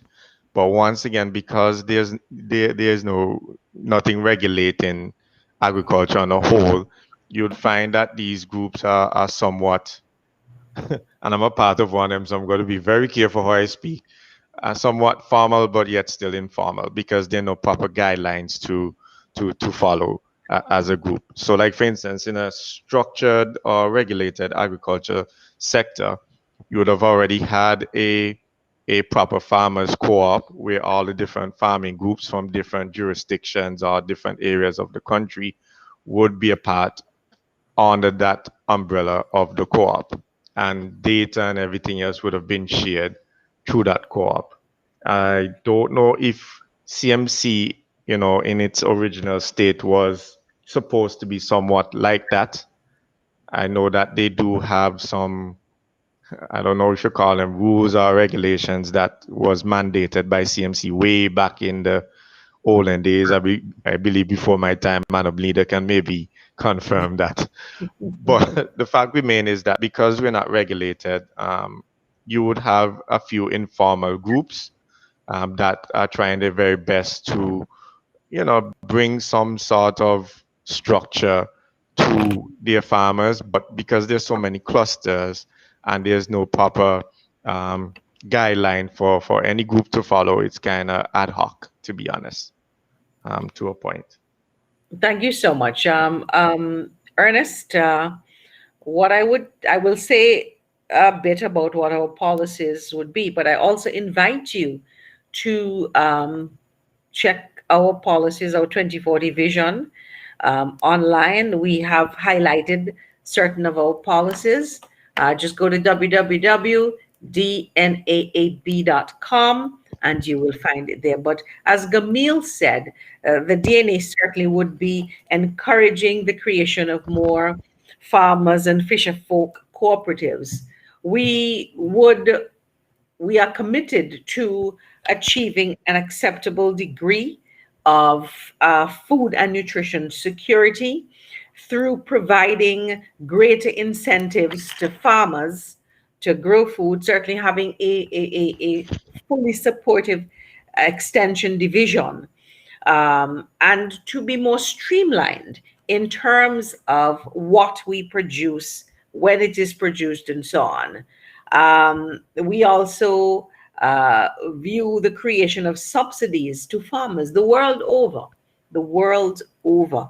Governments which are serious about agricultural production and food and nutrition security provide farmers and fisher folk with an appreciable level of subsidy in order to ensure that the end product, the cost of the cost to the consumer is not prohibitive. And that is where you ensure the nutritional security aspect of agricultural production. Certainly, a restructured CMC. Gamil spoke a little about that, but there is an act governing, a law governing the Central Marketing Yes, that's the Corporation. word It's I was still looking on the for. books, Anna. Yes. right? Yes. There is an act governing the Agricultural Development Corporation, which is what we commonly call diamonds. But we need to streamline all these legislations to ensure that we are meeting the needs of the stakeholders. They are in line with the government policy and that they benefit the population at the end of it all. Can Certainly, I? we in talking about technology, we believe that it is necessary to introduce technology into production for greater efficiency in terms of the kind of crops that we produce, because persons online who may be who may be familiar with production will know that there is a difference in terms of the texture and the feel and the look of produce that is produced in what you call open fields, which is the traditional agriculture, as to those that are produced on the greenhouse technology and the like. But it's all there on the on our page, and we invite you to look. Gamil, I think you wanted to jump in again. Yes, just to add to what you were saying, I think one of the major aspects also that we have to pay attention to in the agriculture sector is the cost of operation. And so, if you want to develop the sector and develop technology within the sector, we're going to have to find different ways of offering incentives for the farmers to see it beneficial to maintain their farms with that level of technology. And I see Mr. Benjamin, he had mentioned before the system, I think that was up at Diamonds, which it was an automated system kind of donated to Diamonds to operate whatever it was. But we have to understand that these things are not cheap. And so it's a case where either one, the government would have to lead by example, or two, offer incentives, whether it be through financing or, no taxes for importation of the different mechanisms in order for this to work. But we have to also deal with the fact that no entity, whether public or private, would want to invest in something where there's no data to make sure that you're going to see a return on your investment. Hence the reason why we will continue to say it over and over again. We in the DNA, we truly believe that they need to regulate the agriculture sector. And once you would have kept the necessary data, you would be able to see what kind of returns, whether potential or true returns, you would get on any kind of investment within the agri-tech industry. So I just want to make it very clear that yes, there are options, and individuals would have come in the past and offer technical assistance and even donated and shown examples. But to operate these kind of systems, it's not going to be cheap. And added to that, there's so many different acts and legislations that prevent them from operating these things easily. So like, for instance, you're talking about solar powered farms where you can get a greenhouse working totally off of green energy. The fact remains is that you're still going to have to go through APOA in order for you to hook that up and run that back through the grid. And then there's so many different red and yellow tapes that you have to pass through, and no clear legislation or acts to really guide the farmers as to the direction that they should go. So as Madam Leader mentioned before, it's a case where you're going to have a sit down with different stakeholders in different areas and try and figure out how best we can implement it. But it is not impossible. It can be done. We just have to use it on our human resources that we have available here and continue to, grow future human resources so we can streamline these type of structures and policies. All right, very well. Let me just read one other comment here from Marvin there, who says, there is no place I can find the imports versus current production numbers to guide farmers in planning their planning and production schedules. We agree. And this is where we talk about streamlining information, aggregating data, planning agriculture in a way that is serious, that is sustainable, that benefits the stakeholders. It takes the political will, and it also takes, as Gamil has said, a commitment to financing the sector. Very well. So let's move on now. I'm watching the time. Let us move on to our third presenter, who is colleague Chanel. And colleague, take it away. All right, thank you so much, Madam Leader. Good night to our viewing audience on Facebook, Twitter, and YouTube. Thank you so much for joining us. All right, so it's getting late. Let's wake up a little bit. You know the usual when it comes to me. Drop your hearts and your roses in the comments if you're having a good time so far, if you've really enjoyed the presentation, because I know that I have. So tonight we're going to go a little bit into my actual background, which is entrepreneurship. I've been working for myself for maybe 6 to 7 years on a stretch. And although it's been a very difficult journey, I'm very thankful for that because I've learned a lot. And I think that experience coupled with the mission of the DNA to catalyze and transform Antigua and Barbuda, it's extremely useful. So one thing I would start off with is how we plan to integrate entrepreneurship into our overall national development plan. Now, let me take you back a little bit.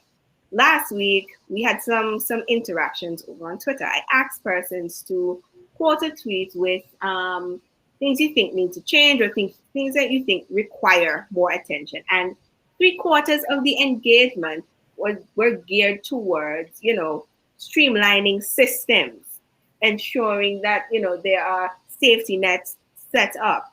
And when I saw that, I was very happy because, in the DNA, we don't have buzzwords. We have action words. So when we say we're new, fresh, and dynamic, we mean it. And when we say we're catalyzing and delivering, we also mean that. So one of the things that we can do to address some of these obstacles and challenges, like access to finance and access to resources that Sven would have mentioned earlier, is actually have a system in place where entrepreneurs and potential entrepreneurs can access finance and resources through grant funding coming from our government, grant funding, incubators, and accelerators as well.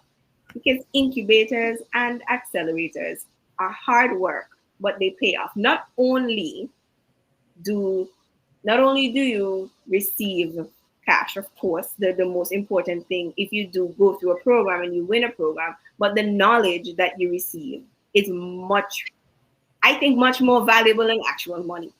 Because some of the things you learn in these incubators, accelerators, have to stay with you throughout your entire entrepreneurial journey. And that's something that I can personally attest to. So in our policy, what we want to do outside of decentralizing government is streamlining government. So we are placing entrepreneurs in these different areas. So you have the ABIA, you have the EDP, we have a few different things, but there's always room for improvement. And who better to give you that feedback and what you can do to improve than someone who is already in that field? So those entrepreneurs are going to be placed there for a little while, and they will be that sort of voice for the entrepreneurs within that department. And what they will do is work along with whatever technicians in order to streamline services. Because one of the things that we suffer from here is red tape. It takes forever and a day to get anything done. You have to search high and low and left and right. And if you don't know somebody, sometimes you really never get through. And it becomes disheartening, and you want to give up. So streamlining processes such as business registration.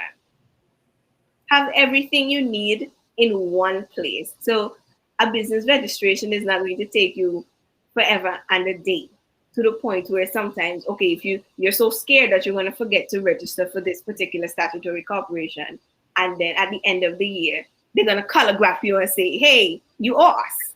Mm-hmm. So we have to be able to structure our policies in such a way that persons who are outside of the regular 9 to 5 situation, who really want to go into entrepreneurship, can have that level of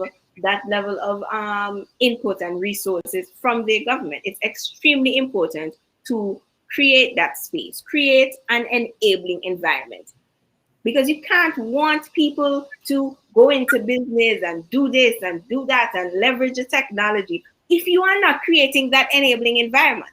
It is absolutely necessary that we do that, and that is a part of our vision to transform how we do things in Antigua and Barbuda, because you can't expect to do the same things over and over and over again and expect different results. It's just not going to happen. So a major thrust towards really diversifying anything at all has to be creating that enabling environment within our systems. And that is what the DNA will do.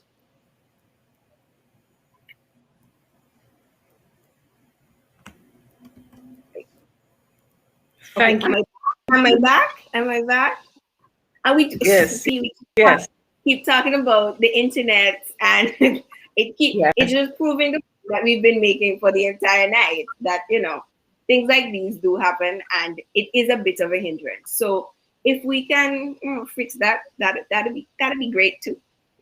So where was I? Creating an enabling environment. Yes. So we have to create that enabling environment and allow for entrepreneurs, especially within that tech space, because you can reach so far with very little within that tech space. But if that environment is not there, you're not going to get anywhere. You're really not going to get anywhere, because bootstrapping, as Sven would have mentioned earlier, is not sustainable. And for those who missed that presentation or don't know what bootstrapping is basically funding your business out of your pocket. Many of us have had to bootstrap. I've had to bootstrap, really. Like, both of my businesses are bootstrapped, and I can tell you it's not sustainable. So how do we as a government ensure that persons who want to get into these sectors have the correct resources and tools that they need? Because money is not the only resource that you need. Up to 2019 is when I learned what a business model canvas even was. And learning something as simple as what that was helped to propel me from where I was to where I am now, because I didn't have to sit down and pore over a 20-page business plan. I had a very focused and informative plan in front of me that I could work from. So many times we see, okay, we want persons to go into, we want more persons to study this, we want more persons to study that. But when they come back here, there is no environment for them to actually use the skills that they have gone away to study, or use the skills that they sat down and, as Sven would have mentioned earlier, taught themselves. So creating that enabling environment for entrepreneurship, I think, is absolutely imperative for any sort of national development. Because when you develop your people are the most important resource that you have. And developing those people and ensuring that they have the space to grow and to also learn and earn is absolutely necessary. Because when we say prosperity for all, we literally mean everybody. So if you want to work 9 to 5, prosperity for you. If you want to open your own business and start something new, prosperity for you too. Because many times, right, starting from when you're in high school, It's, go work at the bank. You want to be a doctor? Do you want to be a lawyer? All those are great. All those are excellent. So hats off to the persons who can do that.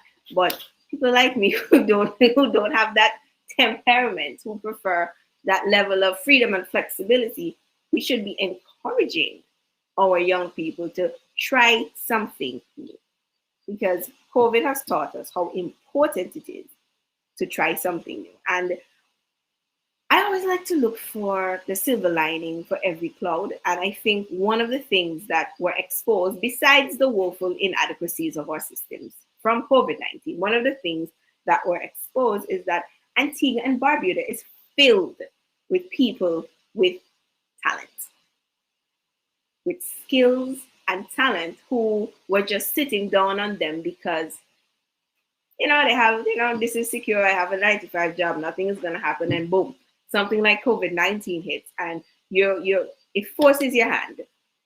It essentially forces your hand, and it allowed a lot of persons to dig deep and really find their niche and find what they're doing. And quite a few of them have not gone back to work.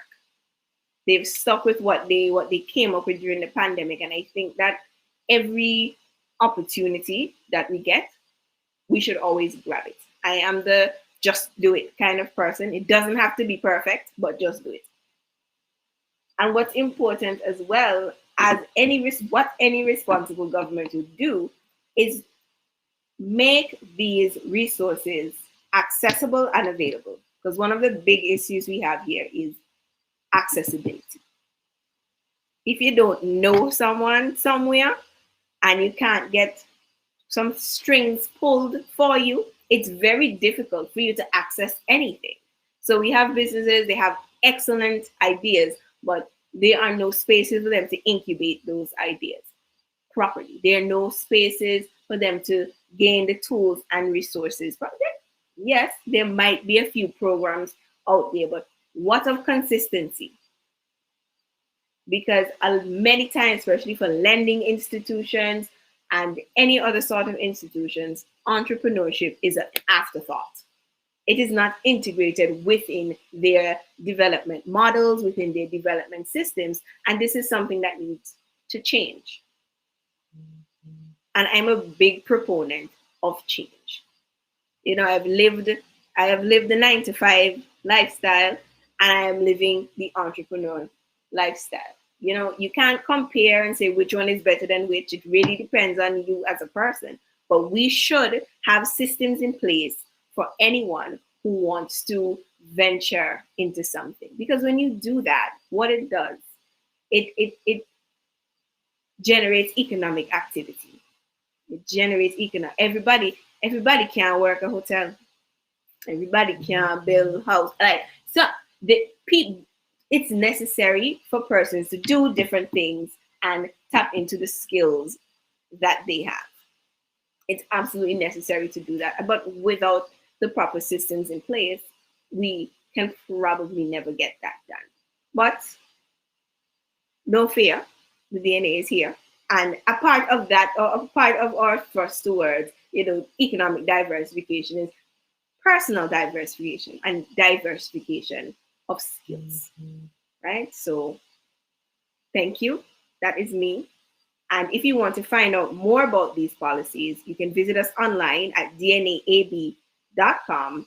And if you want to learn specifically about the issues, dnaab.com/issues. They're all there. Any issue within the 2040 vision, it's right there for you to go, look, see, and we are very easy to find.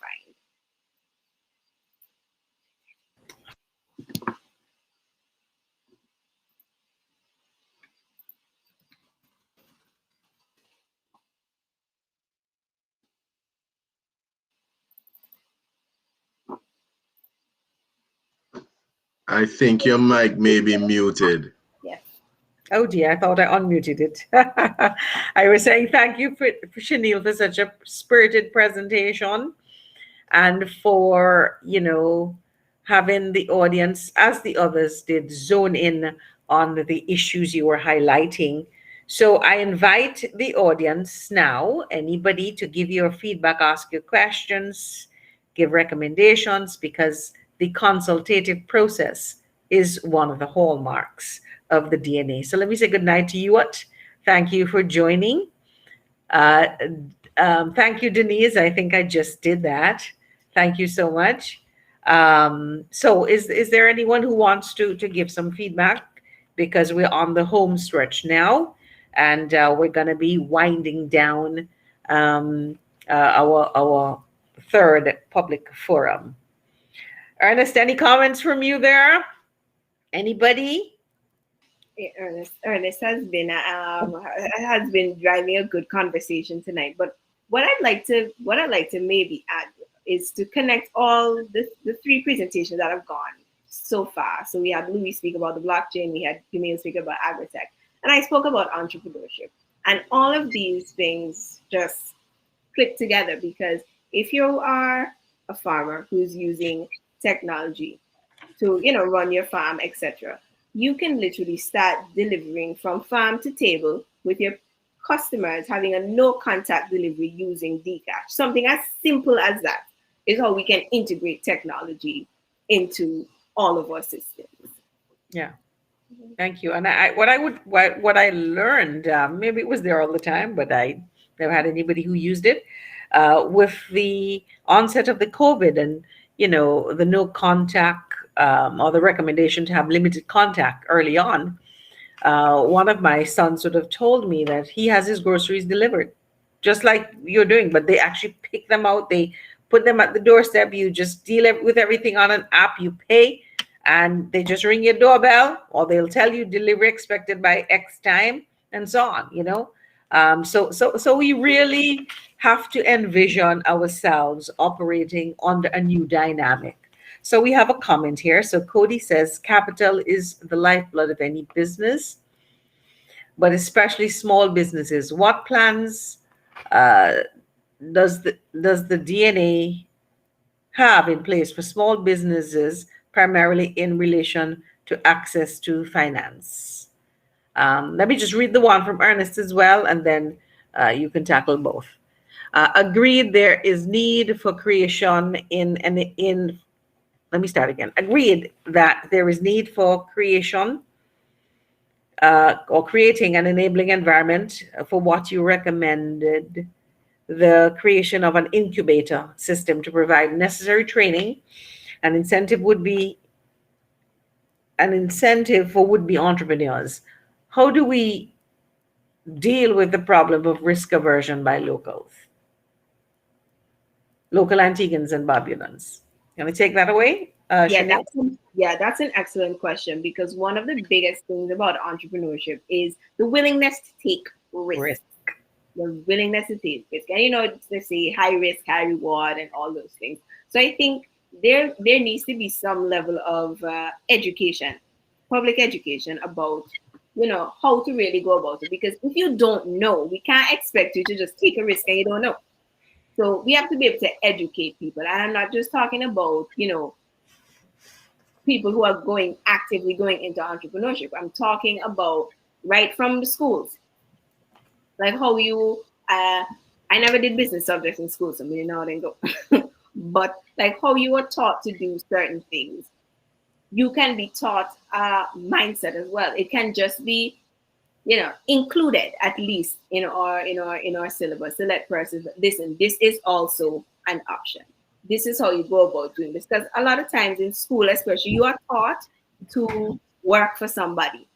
They're preparing you for the world of work, but it's a world of work to work for someone, and not to be that someone that someone is working for.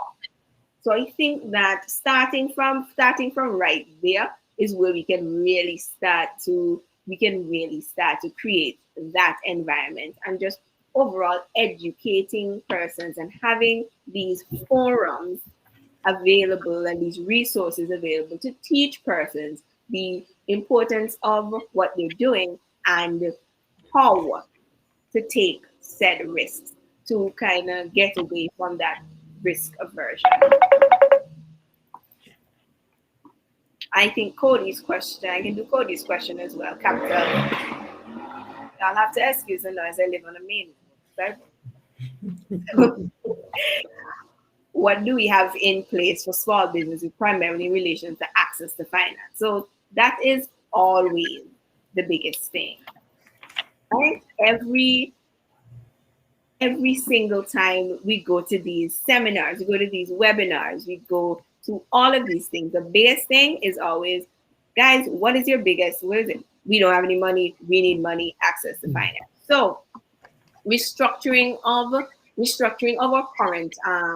our current resources, such as the EDP, ABIA.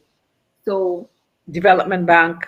yes, development bank. So restructuring of those things to actually provide the resources that persons need in order to qualify. Because you have a long list of things that you need in order to qualify. You need business plans, you need financial projections, you need to be registered with these entities, you need some sort of marketing plan, etc.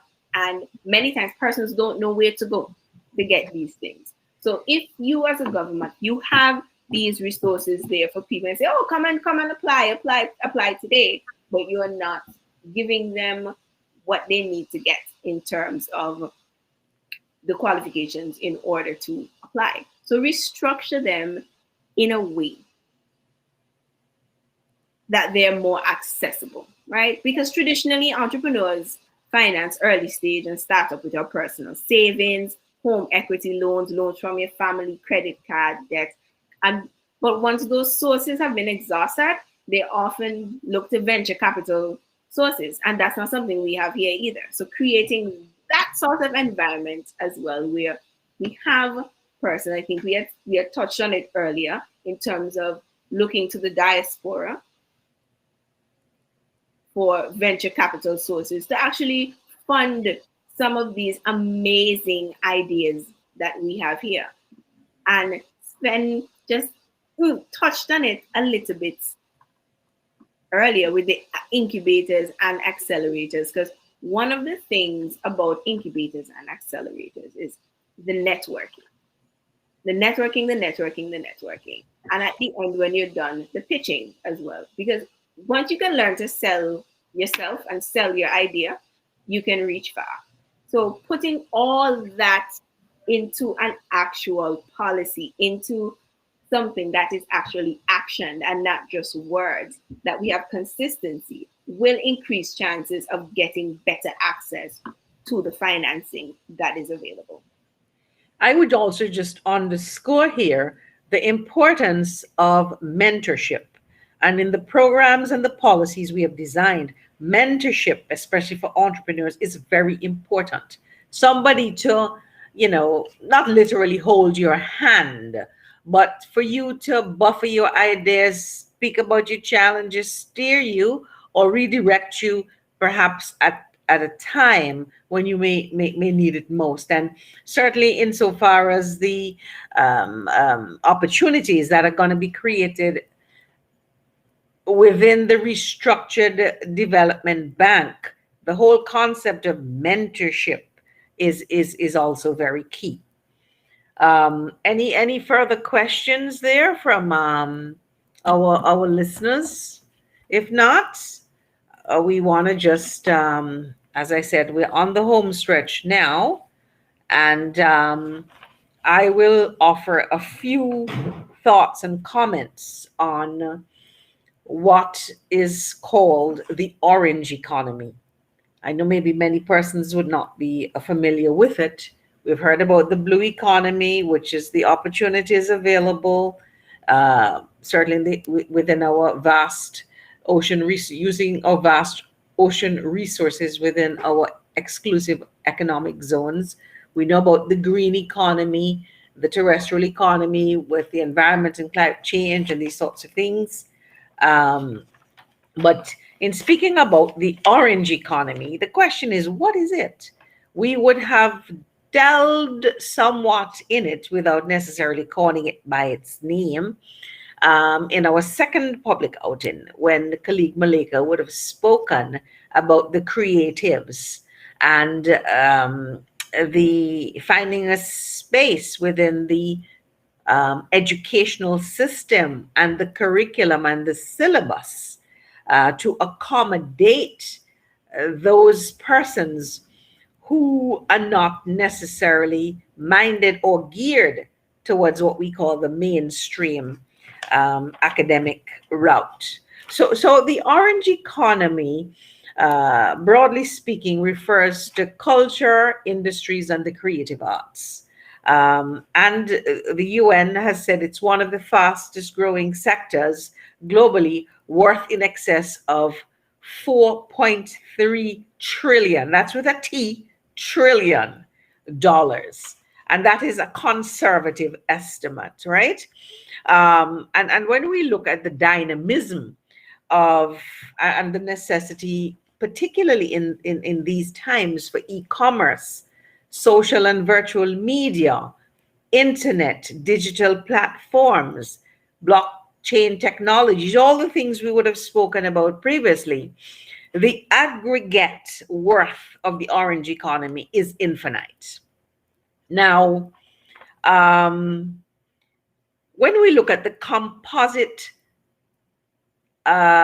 skills and talents in areas such as the creative arts, the visual arts, the performing arts, and the affiliate industries, here in Antigua and Barbuda, the orange economy remains largely untapped and unexploited. And I used exploitation in a good sense, unexploited in Antigua and Barbuda. In fact, we do not think of the orange economy or associate it with having any robust thrust or impact on socioeconomic development or empowerment of either people or communities. I want to give you an easy and ready example of talents within the orange economy, and are going back way back. Perhaps persons in my generation would understand it better. When the Burning Flames came onto the stage in Antigua and Barbuda with their talents, with music and the art forms, they were like a phenomenon, which quickly spread into the diaspora and on all the continents, really. And they would have been able to generate income for themselves while putting Antigua and Barbuda on the map further. Though that their talents, those types of talents, what comprise the orange economy. Just so that you don't think I'm too dated, we have persons like Drastic, like Tian Winter, Claudette, CP, and other artists whose work, whose talents, whose skills comprise that orange economy. When you look at artists such as Mark Brown and Heather Durham, who perhaps really, if they were a poster child for the orange economy, it would be Heather Durham, okay? But as I said, that sector is historically under-resourced by governments, we're talking now, ignored, looked down upon, and we have to admit, we're going to call a spade, considered those activities in the aggregate are considered activities for those persons who are not doing so well in the mainstream, educational, academic program. And so these people should just be, not really considered as bringing any worth to economic activity. And that is a major mistake. We have to reorient our minds as a nation, and the DNA pushes for that, for us to recognize that our culture is a commodity that has tradable value and economic worth. When we speak about the diversification of our economy and subsectors within our economy, I recall at the very first public forum, when I spoke about the opportunities for diversification within the tourism sector, we spoke about subsectors such as cultural tourism, the orange economy. We spoke about heritage tourism, culinary tourism, agritourism, sports tourism, research and development tourism, and the list goes on and on. And so when we begin to recognize that culture is a commodity, I think perhaps more and more persons outside of the artists themselves and the stakeholders themselves, they would recognize that there is inherent value, one, and untapped economic value in the orange economy. So stakeholders in the orange economy productively engaged in the conceptualization, production, distribution, consumption of goods and services and other activities which fall broadly under the umbrella known as intellectual property. And so as I said earlier, evidence of the orange economy is all around us. We've just perhaps, many of us have just not taken note.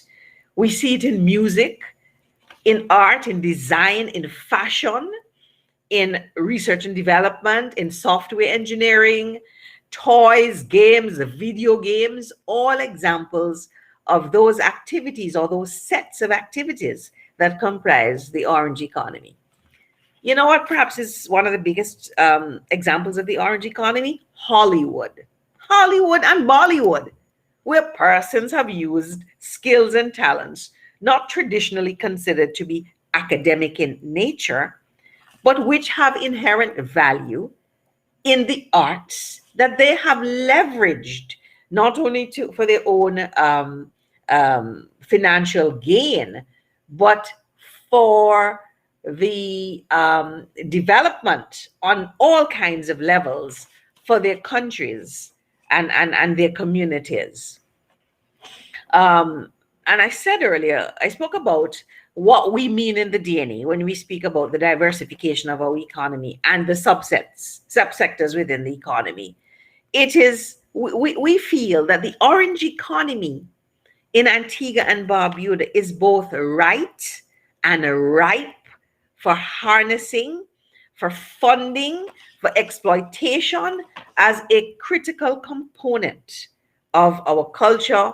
And I said before, and I'll say it again, it is tradable and it is exportable.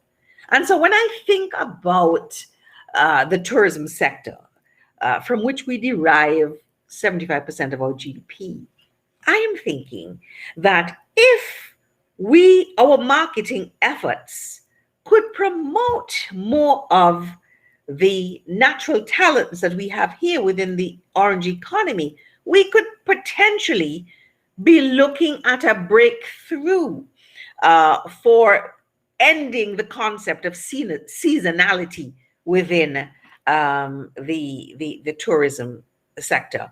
We could rebrand ourselves and our image as a premier tourism destination by highlighting all the other things that are on show that are available from this. And when you look and consider the spin-offs that come with the holistic development of the talents within this sector, they are innumerable. You look at some of the local talents we have. We could look at our artists, look at Drastic, look at CP, look at Tian. There are opportunities for people who are creative with craft. How about launching a line of CP dolls? How about launching a line of cultural figures and figurines from Drastic and TN and these kinds of things. And people who really are into music and culture and festivals will, go for these things. There is an untapped industry right there. I have spoken in the past about the use of the holistic use of the conch, the queen conch, separate and apart from just the food we have, using that shell as a base for a lamp made right here in Antigua and Barbuda by our people to be incorporated within our tourism plant. You know, I remember when I was a little girl, I think I've seen them recently. There were people, men and women and children, who would go to the beach, pick up shells, and make birds. You'd take the jumbi bead seed and make the eyes. You take two feathers that fall off your fowl in your yard, and you put it as the tail, and voila! You have created an artifact that is local, it is cultural, it is imaginative, and so on. And so, as I said, time is fast spent. And so we just wanted to tease you a bit and for you to recognize that when we come to you seriously. We come to you to have a conversation and engagement, to share our policies, our programs which underpin these policies, and for you to begin to think big, for you to think that and to recognize that when the DNA speaks about the redevelopment of our economy and our society, we are recognizing that there are many, many untapped areas, untapped sectors, which our people can get into to lead to entrepreneurship, to lead to innovation in technology and these kinds of things. So with that said, I invite comments and feedback and so on. And I see some here. I'm gonna read them. I'm just going back to a comment from Ernest, where he says here, agreed that there is need to restructure the Antigua Barbuda Development Bank and to provide it with the necessary capital and technical staff to provide the necessary services to our entrepreneurs. Absolutely. We have one from Marjorie that says Bill Gates would have been one of such persons in the orange economy, and he created Microsoft in his parents' garage. Absolutely. So again, this underscores the need, and it's something that Chanel touched upon. For us in our families, for parents and guardians, that you must encourage the interests and the skills and the talents that our young people have. I recall having a conversation years ago with a farmer, somebody I thought was very successful. And I said to him, I hope that your children are in this business with you. And much to my chagrin, he said to me, Tal, he said, me no often picnic them in the ground. I was like, what? And then he went on to tell me that both of his children were at university. One was pursuing, two children, one was pursuing a master's degree, I can't remember in what, and the other was pursuing a PhD, nothing agricultural related. And then he went on to tell me with pride that he had not ever sought any assistance from the Board of Education, that he had not gone to the bank to borrow an educational loan, that he had not tapped into the Ministry of Finance for any educational loan, that he, through his agricultural pursuits, had financed his children's education, and he was justly proud. And I had to tell him, so agriculture is an endeavor that has provided you with a certain degree of wealth, that you have been able to finance your children's education, because education is an expensive undertaking. And then he said to me, I never think about it like that. In his mind, he just did not want his children involved in what he was involved with, because he didn't see that as progressive for the next generation. So I just say that to say, if you have a child or children who are creatively inclined, I want you after tonight to begin to think about their role in the orange economy. Remember, I told you $4.3 trillion. That's with a big T. And that is a conservative estimate. Okay? So, are there any further comments from our listeners and our viewers? We invite you to share them with us or from any of the panelists who are there, because we have some creative people here as well, certainly within the DNA. Yes. All I can say, Madam Leader, is no more water Claudette Peters, Dolly. You put it in my head. I would need to sing the Punch Diva song as well. Yes. I hear you. I hear you. It's, you know, the opportunities are infinite. And we do, but again, as we keep saying, and we say every time, you said it, the enabling environment must be created. Government must facilitate that. And it must fund these critical areas that are crying out for attention. And in other societies, certainly in the developed world and in some developing countries, they have already recognized the kind of leverage, the economic leverage that what we now know is the orange economy can do for the country's development. Yes? Right. And with 90 more days of state of emergency, the orange economy that is suffering right now. Because a lot of persons I've heard say, oh, I just want to go to party or whatever and whatever. And Yeah. you know, that is just a surface level argument, because what I had to tell them is, if you really look at the amount of persons who benefit from our entertainment industry outside of the entertainment, you would see where this cry is coming from, because you have your hairdressers, nail techs, what do you call it? Makeup artists, Fashion designers, people who sell accessories, people who sell wigs, etc. We have these persons there, these creative people who are now, you know, they're just there, having that industry sort of being, you know, absolutely stifled right now. So here's to hoping that things get better. Well, if it's 90 days, do we then conclude that there really is the promise or the enticement that there could be a carnival? There's no carnival if we're under the state of emergency extended for further 90 days. Anyway, that's a part of politics, and we're here to talk policy. All right. So, my colleagues, I want to thank each and every one of you for outstanding presentations. We certainly want to thank Sven James for starting us off rolling in such an incisive, concise, exciting presentation on ICTs, opportunities and challenges, and for piquing people's interest as to where we need to go. And Louis for his presentation, Gamil and Chanel.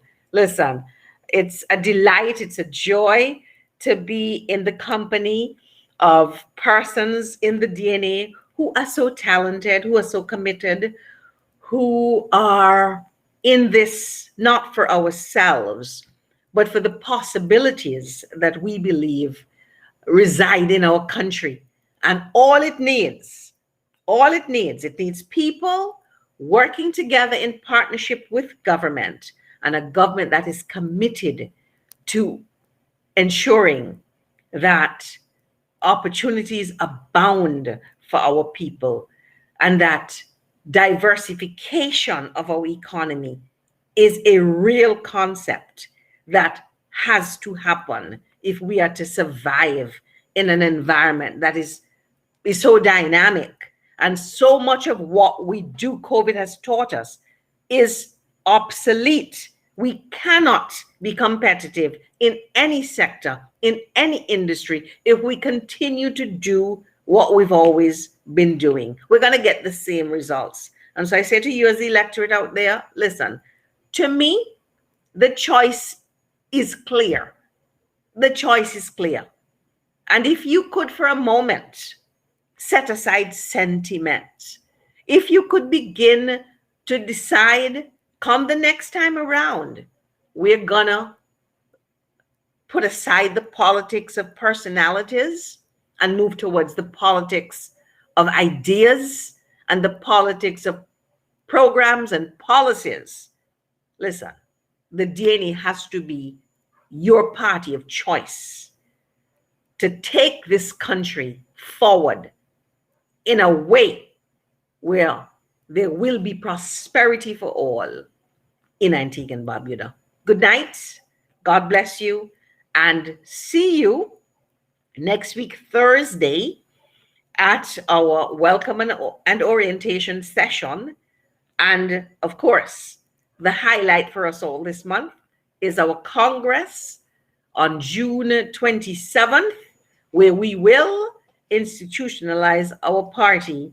And hey, it's a great opportunity. Thank you so much, colleagues. Have a good evening. And our viewers, have a good night.